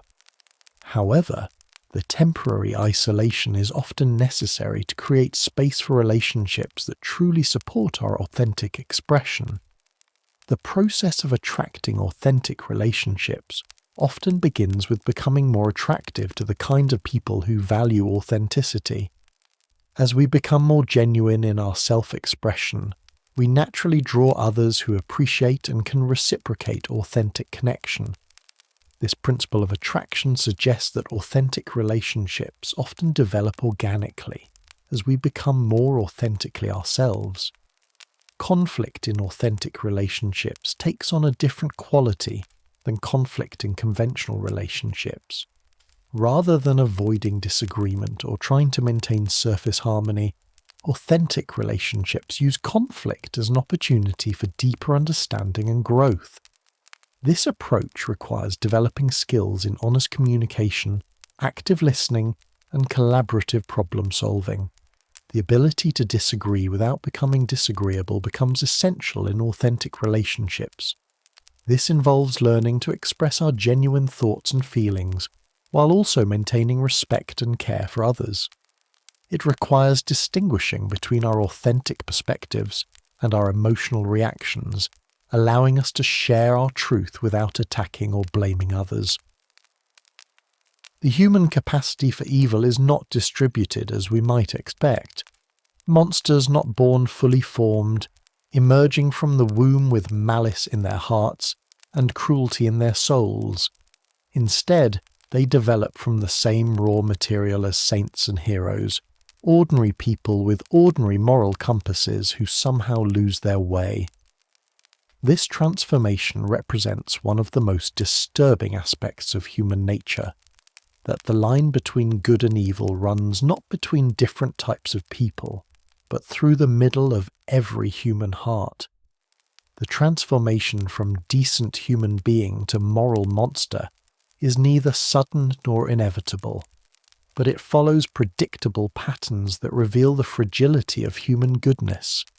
Understanding these patterns is crucial not only for comprehending historical atrocities, but for recognizing the warning signs in our own lives and societies. The question is not whether good people can become monsters, but rather what conditions make this transformation possible and how we might prevent it. The gradual erosion of moral boundaries. The path from goodness to monstrosity rarely begins with a dramatic leap into darkness. Instead, it typically starts with small compromises, minor ethical violations that seem harmless in isolation. Each transgression makes the next one easier to justify, creating a slippery slope where moral boundaries gradually erode until they disappear entirely. Consider how professionals in various fields slowly abandon their ethical standards. A doctor might initially bend a rule slightly to help a patient, then gradually find themselves cutting more corners until they're engaging in outright malpractice. A police officer might overlook minor infractions from fellow officers, eventually becoming complicit in serious corruption. Each step seems reasonable in context, yet collectively they lead to a destination that would have horrified the person's former self. This process works because humans are remarkably adept at rationalization. We possess an almost unlimited capacity to justify our actions after the fact, especially when those actions align with our immediate interests or desires. What begins as a temporary exception becomes a new normal, and what once seemed unthinkable becomes routine. The corporate executive who starts by slightly inflating quarterly reports can end up orchestrating massive fraud schemes, always finding reasons why each step was necessary or justified. The power of gradual change lies in its invisibility to the person experiencing it. Unlike dramatic transformations that would trigger alarm bells, incremental shifts feel natural and manageable. By the time the cumulative effect becomes apparent, the individual has already travelled far from their original moral position, often without realising the extent of their journey. The authority factor. One of the most powerful forces in human transformation is the presence of authority figures who provide permission or encouragement for immoral behaviour. People who would never consider harming others on their own initiative can become capable of extreme cruelty when directed by someone they perceive as legitimate authority. Stanley Milgram's famous experiments demonstrated this principle dramatically, showing that ordinary people would administer what they believed were dangerous electric shocks to strangers simply because an authority figure told them to continue. The participants weren't sadists or psychopaths. They were regular citizens who found themselves trapped between their moral instincts and their learned deference to authority. This dynamic plays out on a massive scale in organized atrocities. Soldiers commit war crimes not because they're inherently evil, but because their commanders create an environment where such acts become normalized or even expected. The authority structure provides both permission and cover, allowing individuals to suspend their personal moral judgment and defer to the system's demands. The effectiveness of authority in transforming behavior stems from several factors. First, it diffuses personal responsibility, allowing individuals to believe they're merely following orders rather than making independent moral choices. Second, it provides social validation, suggesting that the behavior must be acceptable if it's being sanctioned by legitimate leaders. Third, it creates consequences for non-compliance, making resistance seem costly or dangerous. Professional environments often amplify this effect through hierarchical structures that reward obedience and punish dissent. Employees learn to suppress their moral concerns in favor of organizational goals, gradually becoming desensitized to practices they would have found objectionable as outsiders. The combination of career advancement opportunities and fear of professional consequences creates powerful incentives to conform to authority expectations, even when those expectations conflict with personal values, group dynamics, and social pressure. Humans are fundamentally social creatures, and our behavior is profoundly influenced by the groups we belong to. The desire to fit in, gain acceptance, and maintain social standing can override individual moral convictions, leading good people to participate in or condone terrible acts. Group dynamics create their own momentum, where collective behavior becomes divorced from individual conscience. In group settings, responsibility becomes diffused among members, making it easier for each person to minimize their individual culpability. The bystander effect illustrates this phenomenon on a small scale, where people fail to help others in distress because they assume someone else will take action. On a larger scale, entire populations can become complicit in atrocities through similar mechanisms of diffuse responsibility. Conformity pressure within groups can be overwhelming, especially when non-compliance threatens social belonging. People who might privately object to group actions often remain silent rather than risk exclusion or retaliation.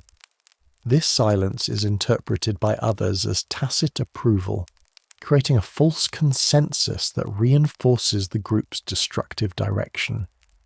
The process of group polarization makes these dynamics even more dangerous. Groups tend to make more extreme decisions than individuals would make alone, as members encourage each other to take increasingly radical positions. What begins as mild prejudice can escalate into violent hatred through the echo chamber effect of like-minded individuals reinforcing each other's worst impulses. Social media has amplified these dynamics in unprecedented ways, creating virtual groups where extreme views can spread rapidly and gain apparent legitimacy through numerical support. The anonymity and distance provided by digital platforms can further erode moral restraints, allowing people to engage in behavior online that they would never consider in face-to-face interactions. Dehumanization and moral disengagement.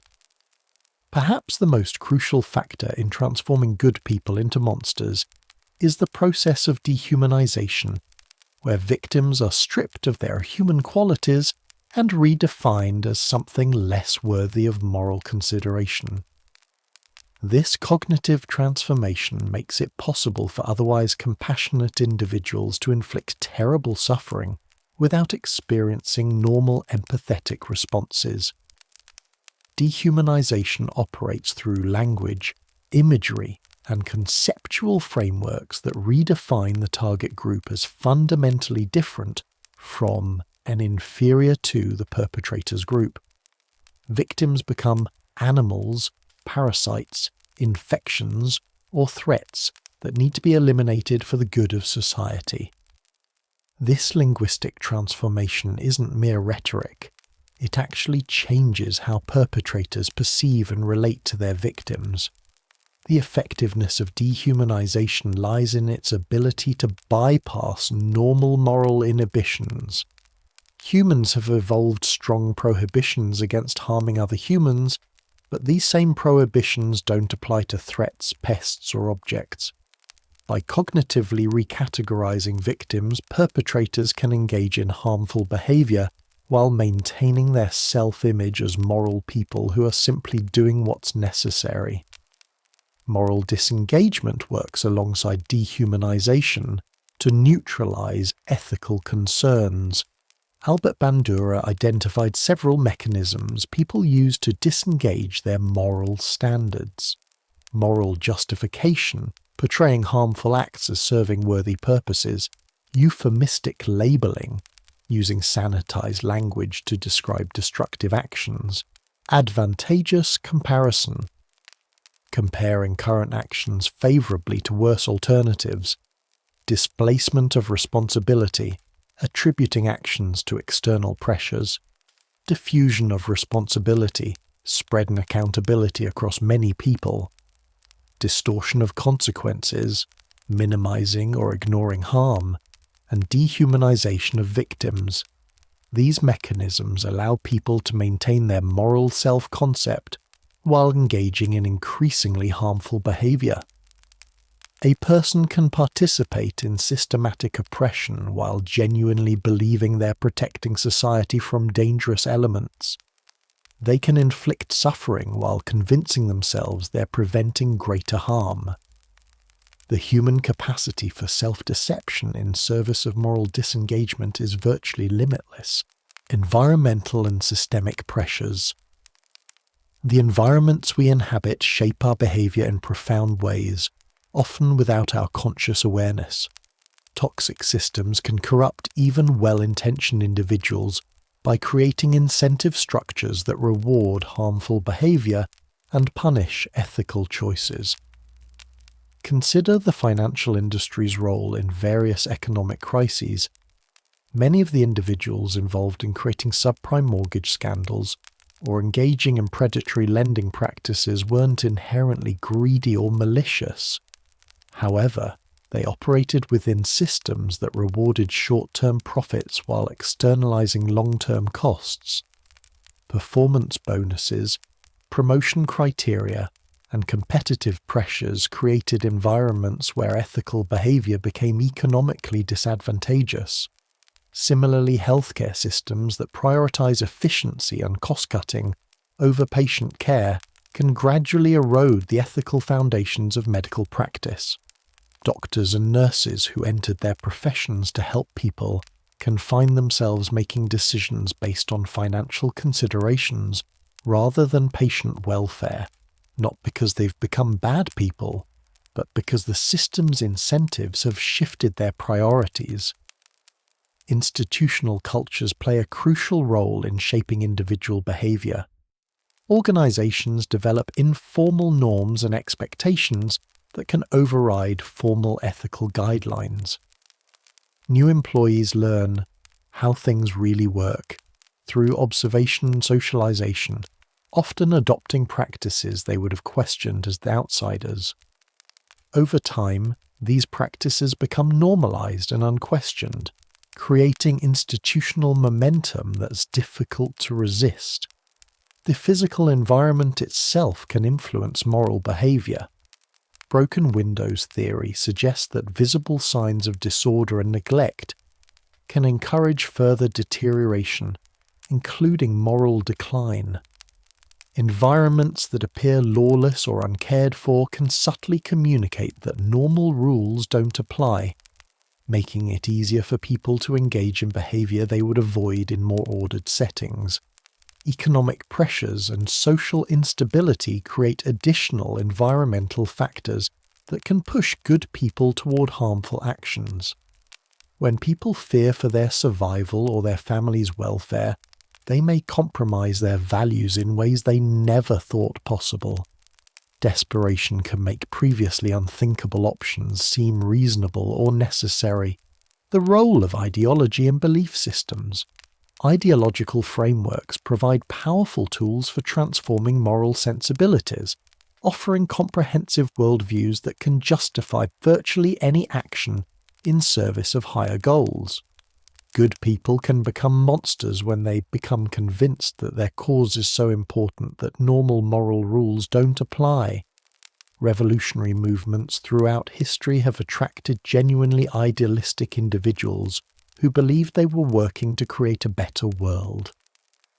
Many of these same individuals later participated in purges, executions, and other atrocities, not because they had abandoned their idealism, but because their ideological framework had redefined such actions as necessary sacrifices for the greater good.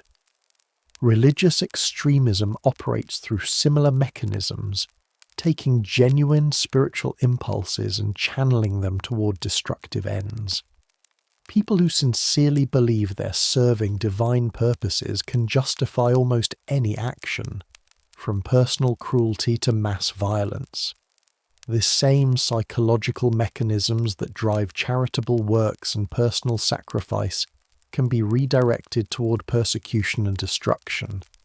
Political ideologies can be equally transformative, providing frameworks that divide the world into good and evil, us and them, progressive and reactionary. These binary thinking patterns make it easier to dehumanize opponents and justify harsh measures against them. The more totalizing the ideology, the more completely it can override individual moral judgment.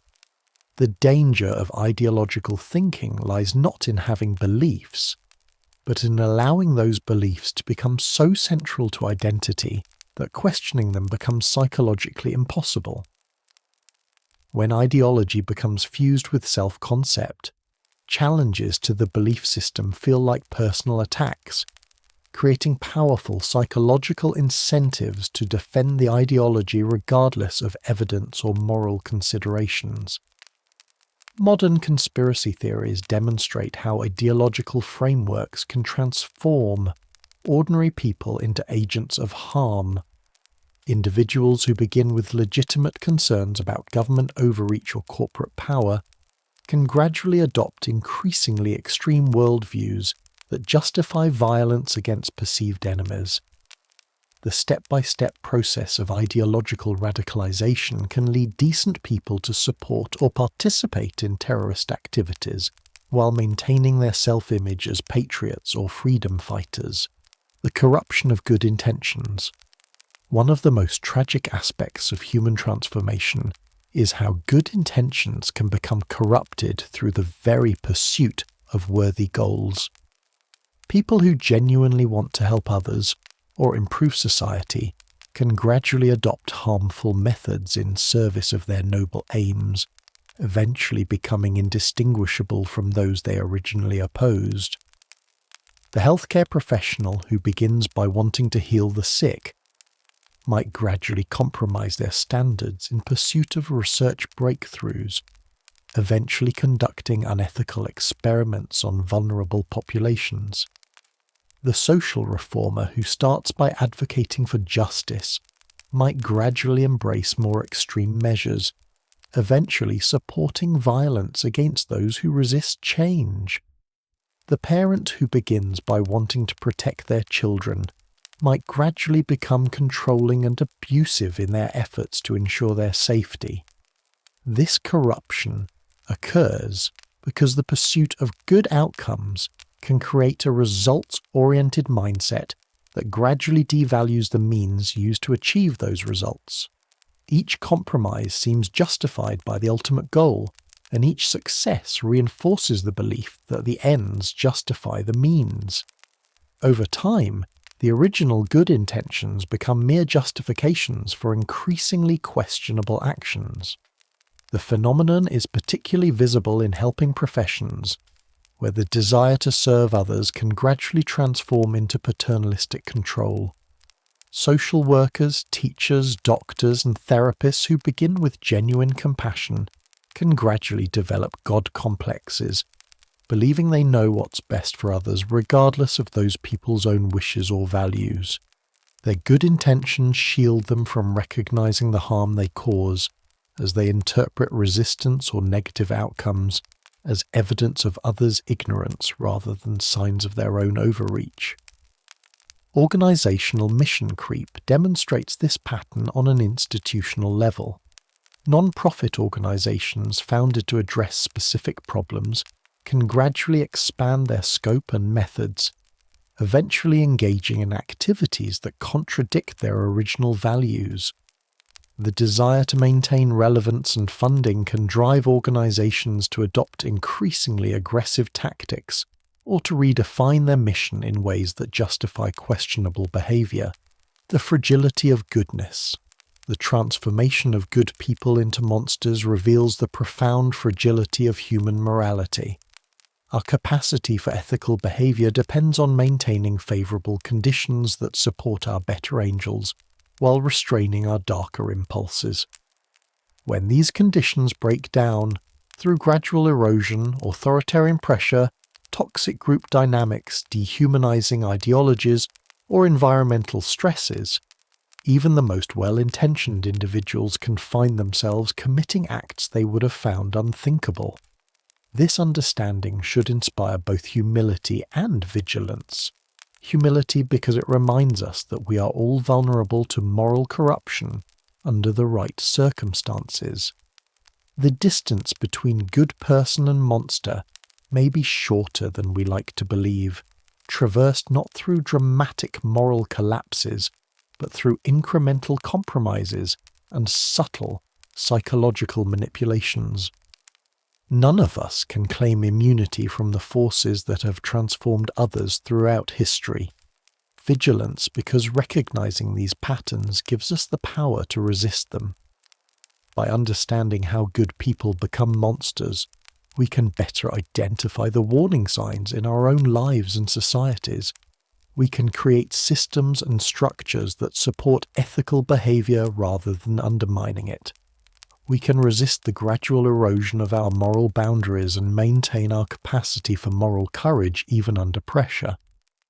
The story of human moral transformation is ultimately a story about the importance of conscious choice and active resistance to corrupting influences. Goodness is not a fixed trait, but an ongoing practice that requires constant attention and renewal. By acknowledging our vulnerability to moral corruption, we can work more effectively to maintain our humanity and prevent the conditions that transform ordinary people into agents of extraordinary harm. Perhaps most importantly, we must cultivate moral courage, the strength to stand against corrupting pressures even when it costs us personally. This means speaking up when we witness ethical violations, refusing to participate in systems that reward harmful behaviour, and maintaining our principles even under intense pressure. It requires building support networks of like-minded individuals who can provide accountability and encouragement when our resolve weakens. The monsters among us were once good people, but they need not remain monsters forever. Just as goodness can be corrupted, it can also be recovered through recognition, repentance, and the hard work of moral reconstruction. Understanding the mechanisms of moral transformation offers hope not only for prevention, but also for redemption, reminding us that the human capacity for both good and evil makes our choices all the more significant. The question we must ask ourselves is not whether we are capable of becoming monsters. We all are. Instead, we must ask what we will do with this knowledge. Will we use it to become more vigilant guardians of our own integrity? Will we create institutions and cultures that nurture our better angels, rather than feeding our darker impulses? Will we have the courage to intervene when we see others beginning their descent into moral darkness? The answers to these questions will determine not only our individual fates, but the character of our society itself. In the end, recognizing our capacity for evil may be the first step toward choosing good. You wake up at 3 a.m., heart racing for no apparent reason. Your mind immediately begins cataloguing everything that could go wrong tomorrow, next week, next year. The presentation you have to give, the relationship that feels uncertain, the career path that seems increasingly unclear. All of it crashes down on you in the darkness of your bedroom. You try to rationalize it away, telling yourself there's nothing to worry about, but your body doesn't seem to get the message. Welcome to the modern experience of anxiety, a psychological phenomenon that has become as common as checking your phone. But what exactly is happening to you in these moments? Why does your mind seem determined to torture you with scenarios that may never come to pass? And perhaps most importantly, what does this tell us about the nature of human consciousness itself, the ancient brain in a modern world? Your anxiety isn't a character flaw or a sign of weakness. It's actually your brain doing exactly what it evolved to do. For thousands of years, your ancestors survived because their brains were finely tuned threat detection machines. That rustling in the bushes could be wind, or it could be a predator. Those who assumed the worst and ran lived to pass on their genes. Those who shrugged it off sometimes didn't. You've inherited this same neural architecture, but now you're trying to use it to navigate a world your ancestors could never have imagined. Your amygdala, that almond-shaped region deep in your brain responsible for processing fear and threat, doesn't distinguish between a charging lion and a passive-aggressive text from your boss. It floods your system with the same stress hormones, prepares your body for the same fight or flight response, and leaves you feeling like you need to run even when you're just sitting at your desk. This creates what philosophers might call an existential mismatch. Your being, your conscious thinking self, is trapped in a body designed for a different kind of existence. You're experiencing what happens when an ancient operating system tries to run modern software. The result? Bugs. Lots of them. The paradox of anticipatory suffering. Here's where things get philosophically interesting. Most of your anxiety isn't about what's happening to you right now. It's about what might happen later. You're literally suffering over events that exist only in your imagination. The Buddha pointed this out over 2,500 years ago, but modern psychology has given us the neurological details of how this works. When you worry, your brain activates the same regions involved in actually experiencing trauma. Your prefrontal cortex, the part responsible for planning and reasoning, goes into overdrive, generating scenario after scenario of potential doom. Meanwhile, your limbic system responds as if these imagined threats are real and present. You're essentially time-travelling into hypothetical futures and bringing back emotional baggage. Think about the last time you were anxious about a social event. You probably ran through dozens of conversations that might happen. Imagine awkward silences, worried about what people would think of your outfit, your jokes, your very existence. You experienced genuine distress over interactions that were entirely fictional. Then, when the event actually happened, it probably went nothing like you imagined, and you realised you'd suffered twice, once in anticipation and once, if at all, in reality. This raises profound questions about the nature of time and consciousness. If you can suffer over future events that may never occur, what does that say about the relationship between your mind and reality? Are you living in the present moment, or are you a refugee from your own imagination, the illusion of control? Much of your anxiety stems from a fundamental cognitive illusion, the belief that worrying gives you some measure of control over future outcomes. Your brain has convinced itself that by mentally rehearsing disasters, you're somehow preventing them or preparing for them. This is what psychologists call worry as coping, the idea that anxiety serves a functional purpose. But here's the uncomfortable truth. Most of what you worry about is completely outside your control. You can't control whether other people like you, whether the economy crashes, whether your relationship will last forever, or whether you'll get sick. You can influence some of these things, but you can't control them. And yet your mind keeps trying, like someone frantically pressing a button that isn't connected to anything. This connects to ancient philosophical debates about free will and determinism. How much agency do you actually have in your life? If so much is outside your control, why does your brain exhaust itself trying to manage the unmanageable? Perhaps anxiety is the price we pay for consciousness itself, for being aware enough to contemplate futures we cannot fully shape, the social construction of your worries. Your specific anxieties aren't random. They're deeply shaped by the culture and time period you live in. A medieval peasant didn't lie awake worrying about their LinkedIn profile or whether they were saving enough for retirement. Your grandmother probably didn't experience FOMO, fear of missing out, the way you do, because she wasn't constantly exposed to curated highlight reels of other people's lives. Consider how social media has transformed the landscape of your anxiety. You're now aware of more opportunities, more threats, more comparisons than any human in history. You know what your high school classmates are doing, what strangers across the world are achieving, what you should be experiencing at your age according to countless online articles and posts. Your brain, designed to track the social dynamics of a small tribe, is now trying to process information about millions of people simultaneously. This creates what sociologists call compare and despair, a constant sense that everyone else is doing better than you are. But you're comparing your inner experience, complete with all your doubts, fears, and mundane moments, to other people's external presentations, carefully curated and filtered. It's like comparing the rough draft of your life to everyone else's published version. The philosophical question this raises is profound. Who are you when stripped of social comparison? Is your identity inherently relational, defined by how you stack up against others, or do you have some essential self that exists independent of social context?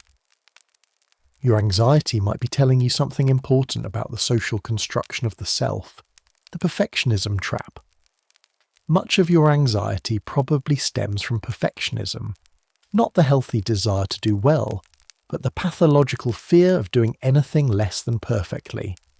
You set impossibly high standards for yourself, then live in constant fear of falling short. You procrastinate on important tasks because you're afraid your effort won't be good enough. You replay conversations, analysing every word for signs that you said something wrong. Perfectionism is really a form of existential insurance policy. If you can just be perfect enough, you tell yourself you'll be safe from criticism, rejection, and failure. But perfectionism is impossible by definition, which means you're trapped in a system designed to generate anxiety.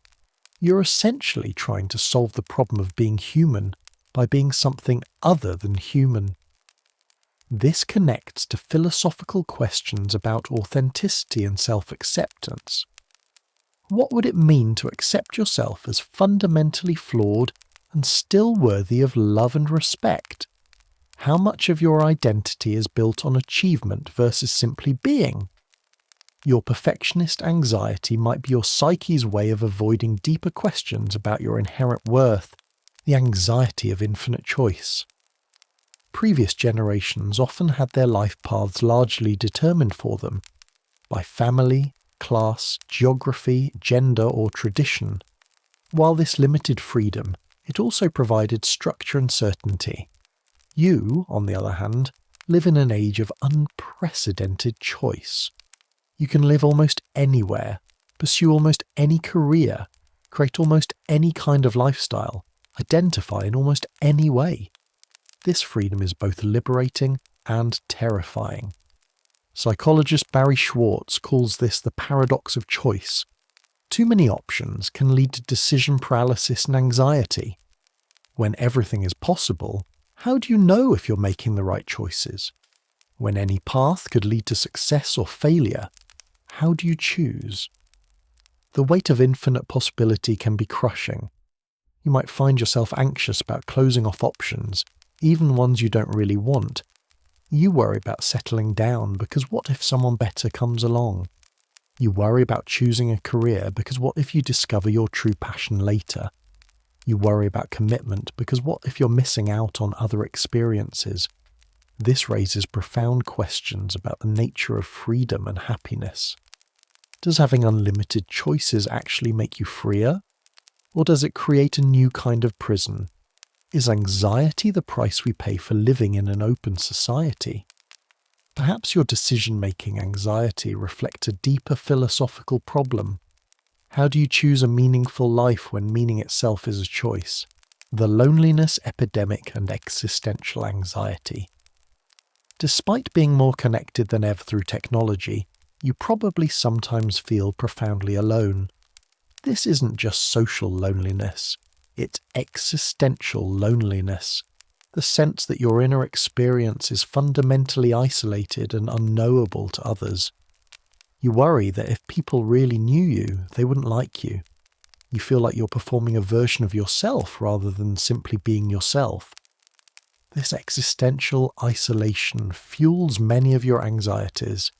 You worry about being judged because you feel like you're the only one struggling with doubt and insecurity. You assume everyone else has figured out something you haven't.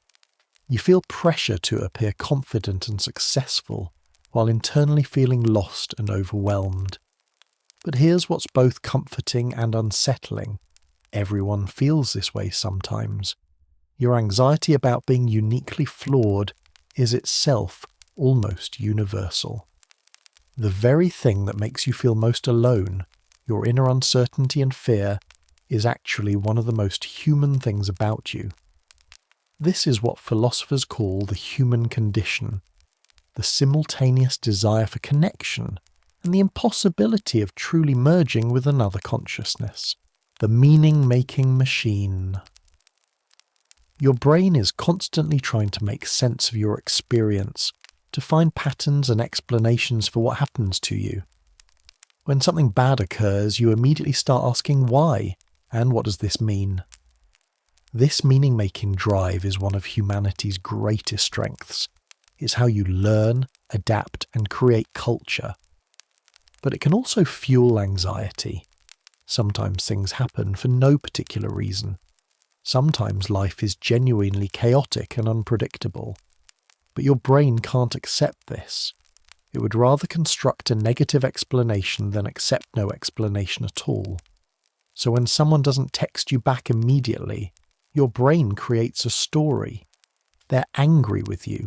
They don't like you. You said something wrong. When you feel nervous about a presentation, your brain tells you it's because you're unprepared, incompetent, or bound to fail.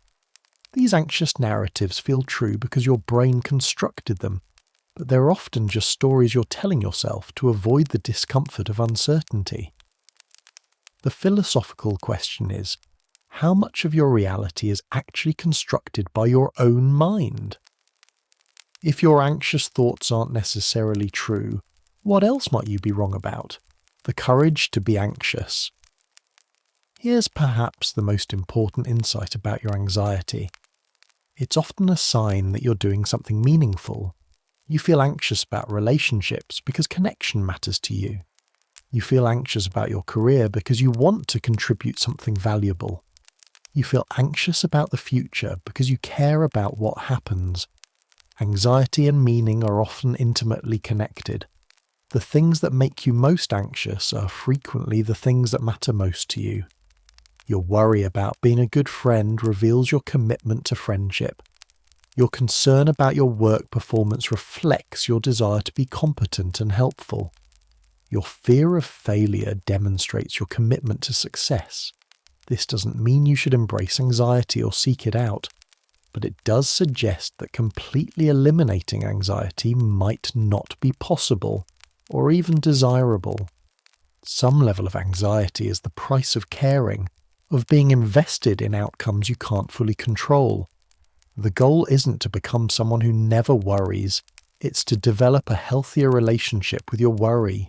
The practice of presence. So what can you do with all this understanding?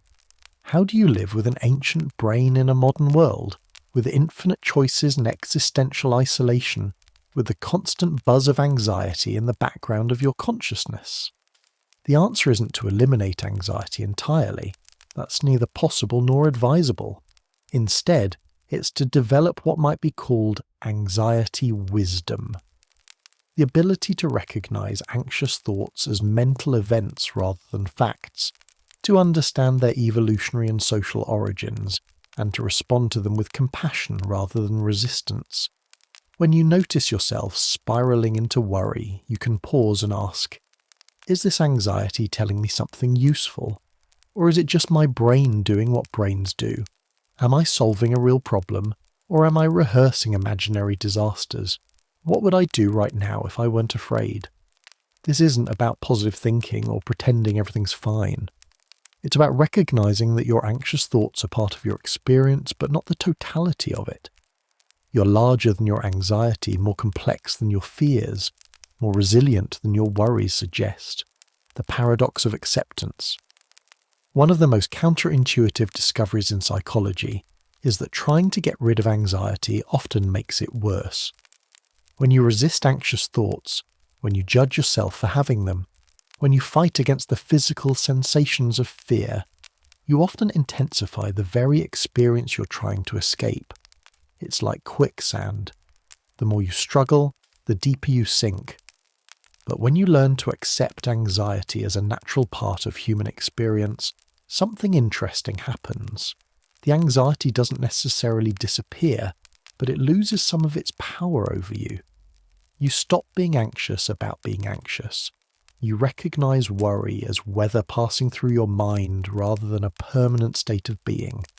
This acceptance isn't resignation or passivity. It's a form of courage. It takes tremendous bravery to feel afraid and continue moving forward anyway. It requires strength to acknowledge uncertainty without demanding immediate answers. It's an act of rebellion against your brain's demand for control and certainty. Living the questions. The poet Rainer Maria Rilke once wrote, "Live the questions now. Perhaps you will then gradually, without noticing it, live along some distant day into the answer." This might be the most practical advice for dealing with anxiety, learning to live comfortably with questions rather than demanding immediate answers. Your anxiety often stems from questions you can't answer. Will this work out? Am I making the right choice?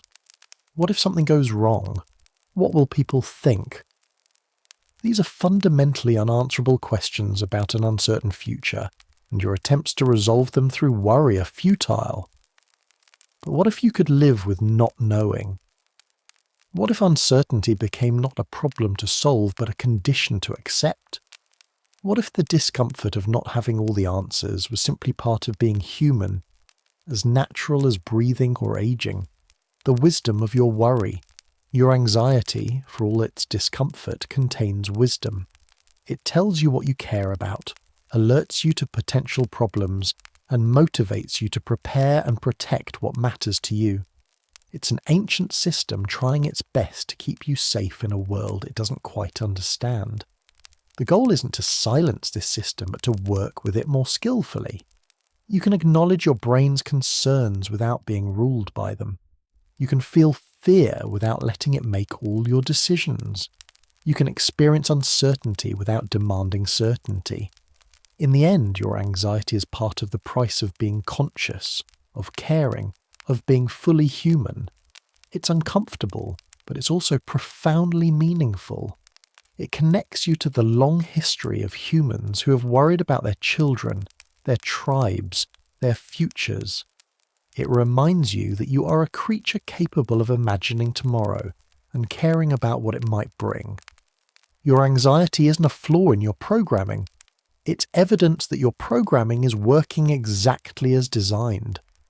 The challenge isn't to become someone who never worries, but to become someone who can worry wisely, who can feel afraid and choose courage anyway, who can live with uncertainty and still find meaning in the midst of the unknown.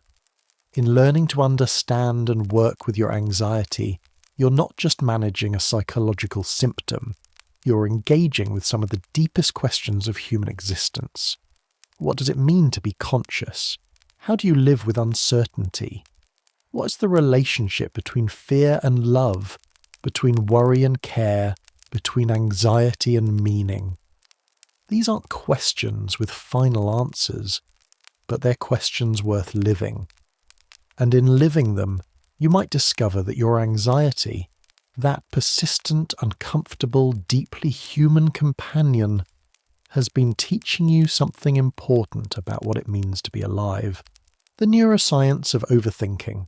Your anxious mind isn't just philosophically complex, it's neurologically fascinating. When you're caught in a cycle of worry, specific neural networks in your brain light up like a Christmas tree. The default mode network, which includes regions like the medial prefrontal cortex and posterior cingulate cortex, becomes hyperactive. This is the same network that's active when you're daydreaming, remembering the past, or imagining the future. But here's where it gets interesting. This network doesn't distinguish between productive planning and destructive rumination. When you're lying in bed at 2 a.m. mentally rehearsing tomorrow's difficult conversation for the 15th time, your brain is using the same circuits it would use for genuinely helpful preparation. The difference isn't neurological, it's contextual and temporal. You've probably noticed that your most intense anxiety often strikes when you're not actively engaged in something demanding. It's in the shower, during your commute, in those quiet moments before sleep when your mind has nothing else to focus on. This isn't coincidence. It's your default mode network filling the cognitive vacuum with whatever feels most pressing, which is usually whatever you're most worried about. This creates what researchers call cognitive load theory in action. Your brain has limited processing capacity, and when that capacity isn't being used for immediate tasks, it defaults to scanning for threats and problems. It's like having a security guard who gets increasingly paranoid during quiet shifts, seeing danger in every shadow because there's nothing else to focus on. Understanding this can be liberating. Your tendency to overthink isn't a character flaw. It's a predictable feature of how your brain operates when it's not otherwise occupied.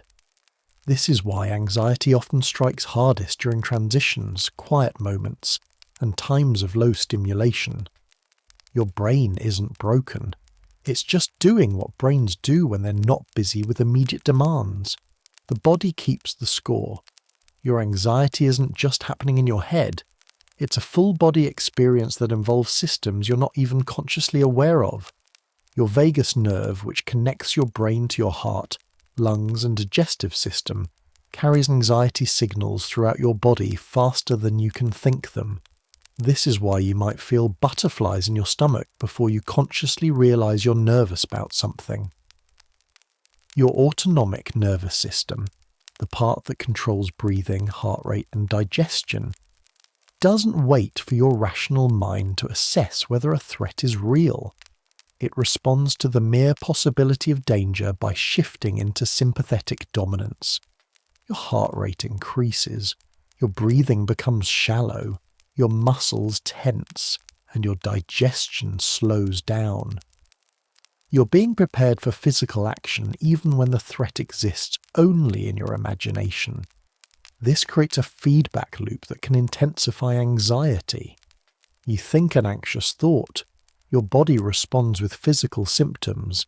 You notice those symptoms and interpret them as evidence that something really is wrong, which generates more anxious thoughts, which creates more physical symptoms. You're essentially arguing with your own nervous system, and your nervous system is winning. But your body also holds the key to breaking this cycle. Your breath is the one aspect of your autonomic nervous system that you can consciously control, and it's directly connected to your emotional state. When you slow down your exhale to be longer than your inhale, you're literally activating your parasympathetic nervous system, the rest and digest response that counteracts anxiety. This isn't just relaxation technique folklore, it's neurophysiology. Your vagus nerve has sensors that detect the length of your exhales and send signals to your brain about whether you're safe or in danger. Long, slow exhales literally tell your brain that you're not being chased by a predator, even if your thoughts suggest otherwise. The evolutionary mismatch. To truly understand your anxiety, you need to appreciate the profound mismatch between your Stone Age brain and your Space Age problems. Your neural architecture was shaped by millions of years of evolution in small hunter-gatherer groups where most threats were immediate, physical, and solvable through action. When your ancestor encountered a dangerous animal, the threat was real, present, and could be addressed by fighting or fleeing. The anxiety response was adaptive because it mobilized energy for immediate action. The problem was solved within minutes or hours, and then the nervous system could return to baseline. Now consider your modern anxieties: climate change, economic uncertainty, social media comparison, career prospects, relationship dynamics, global politics. These are abstract, long-term, complex problems that can't be solved by running or fighting. They're also continuous rather than episodic. They don't have clear beginnings and endings like ancestral threats did. Your brain keeps trying to apply its ancient problem-solving template to these modern concerns. It floods you with stress hormones as if you could somehow punch climate change or run away from economic inequality. It keeps you in a state of hypervigilance, as if constant worry could somehow solve problems that require collective action, policy changes, or simply time. This evolutionary mismatch explains why anxiety can feel so overwhelming and unproductive. You're experiencing Stone Age solutions to Space Age problems, and the mismatch creates a kind of psychological friction that burns through your mental energy without generating useful outcomes. A social construction of mental health. Your relationship with your own anxiety is deeply influenced by cultural messages about what constitutes normal mental health.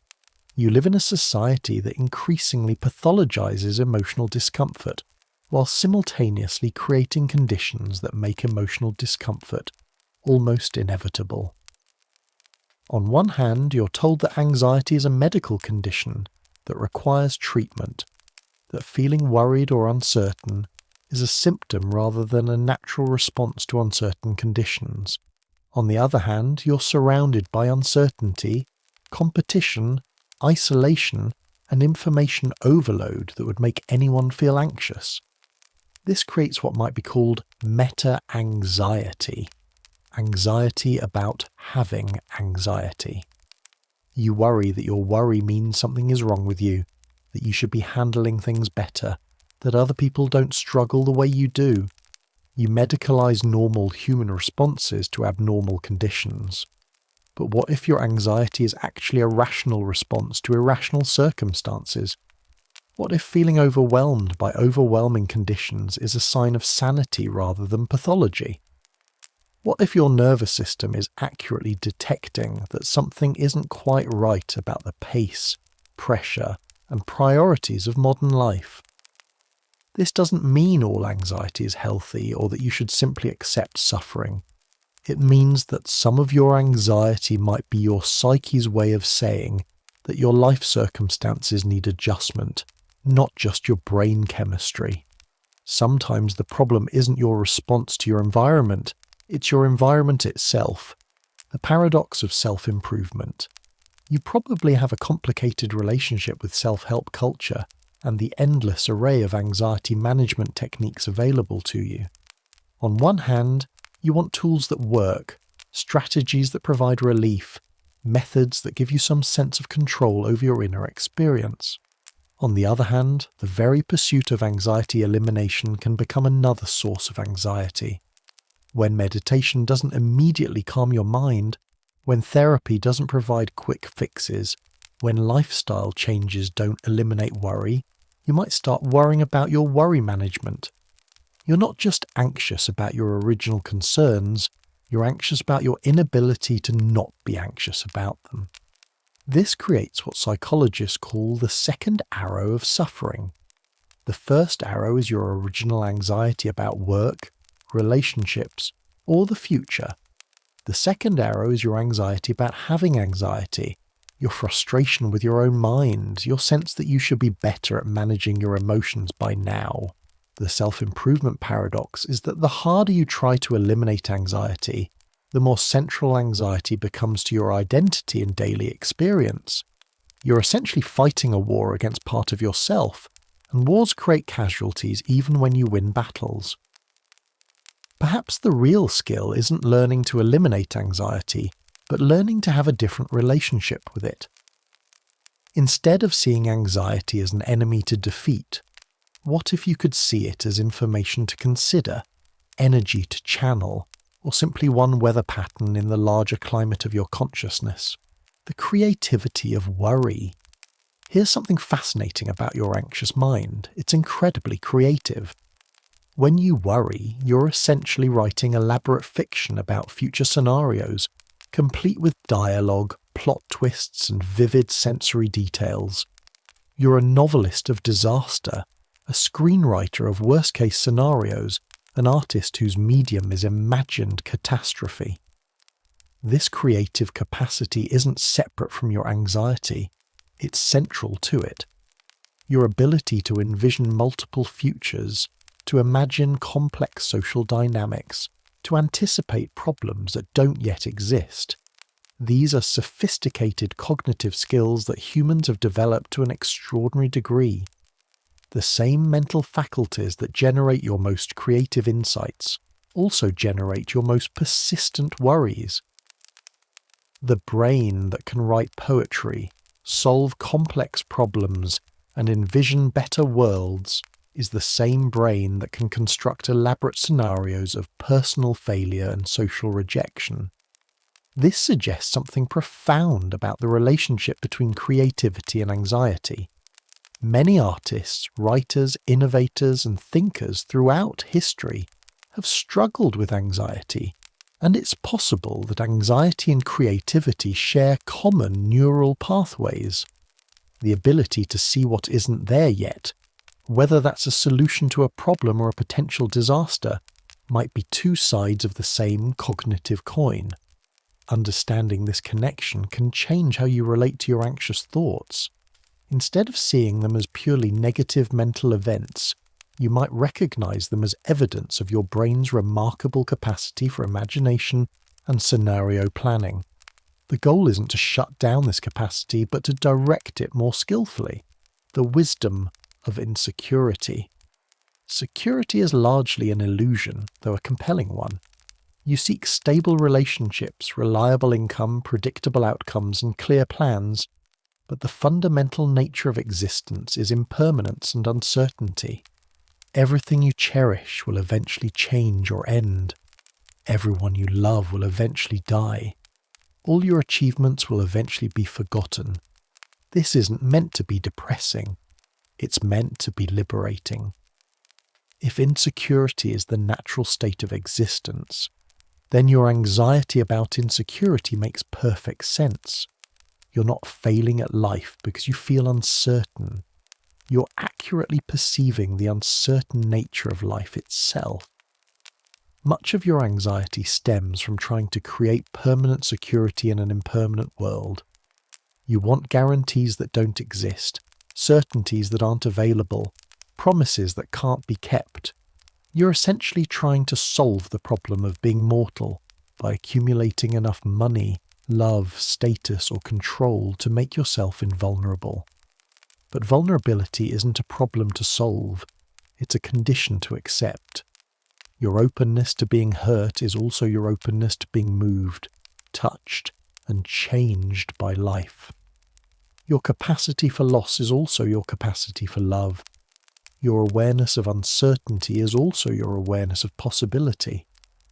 Learning to find wisdom in insecurity doesn't mean becoming passive or fatalistic. It means recognizing that your attempts to eliminate all risk and uncertainty are not only impossible, but also counterproductive. They prevent you from fully engaging with life, because you're always trying to protect yourself from life. The practice of compassionate realism. So how do you actually live with all of this understanding? How do you translate philosophical insights about anxiety into practical ways of being in the world? The answer might lie in what could be called compassionate realism. a way of relating to your anxiety that is both honest about its challenges and kind about its origins. Compassionate realism means acknowledging that your anxiety is often based on legitimate concerns, while also recognizing that worry rarely solves the problems it focuses on. It means understanding that your brain is doing its best to protect you, while also knowing that its protection strategies are often outdated and excessive. This approach involves developing what might be called metacognitive awareness, the ability to observe your own thinking processes without being completely identified with them. When you notice yourself spiraling into worry, you can pause and recognize, my brain is doing that thing where it tries to solve unsolvable problems by thinking about them obsessively. This recognition doesn't immediately stop the worry, but it creates some space around it. You're no longer completely fused with your anxious thoughts. You're able to see them as mental events that arise and pass away, rather than as absolute truths about your situation. Compassionate realism also involves treating yourself with the same kindness you would offer a good friend who was struggling with worry. You wouldn't tell a friend that their anxiety is stupid, or that they should just stop worrying. You would probably acknowledge their concerns while also helping them gain perspective on them. The integration of anxiety. The ultimate goal isn't to eliminate anxiety from your life, it's to integrate it more skillfully into your overall experience of being human. This means learning to live with uncertainty without being paralyzed by it, to feel fear without being controlled by it, to acknowledge problems without being consumed by them. Integration means recognizing anxiety as one instrument in the orchestra of your consciousness, rather than letting it drown out all the other instruments. Your anxiety has valuable information to offer about what you care about, what seems risky, what deserves attention. But it's not the only source of information available to you. You also have access to wisdom, compassion, creativity, humour, love, and countless other ways of relating to your experience. Anxiety is part of your psychological repertoire, but it doesn't have to be the dominant part. Learning to conduct this inner orchestra, to give anxiety its voice without letting it hijack the entire performance, is perhaps one of the most important skills you can develop. This integration is ongoing rather than final. There's no graduation ceremony where you receive your diploma in anxiety management and never worry again. Instead, there's the daily practice of relating more skillfully to your own mind, of responding rather than reacting to your inner experience, of finding meaning and purpose even in the midst of uncertainty and fear. Your anxiety, in all its discomfort and complexity, is part of what makes you human. It connects you to your evolutionary heritage, to your cultural moment, to your deepest values and concerns. Learning to dance with it rather than fight against it might be one of the most profound forms of self-acceptance available to you. In this dance, you discover that anxiety isn't your enemy. It's your teacher, your protector, your somewhat overzealous companion on the journey of consciousness. And in learning to relate to it with wisdom and compassion, you learn something essential about what it means to be fully, courageously, and beautifully human.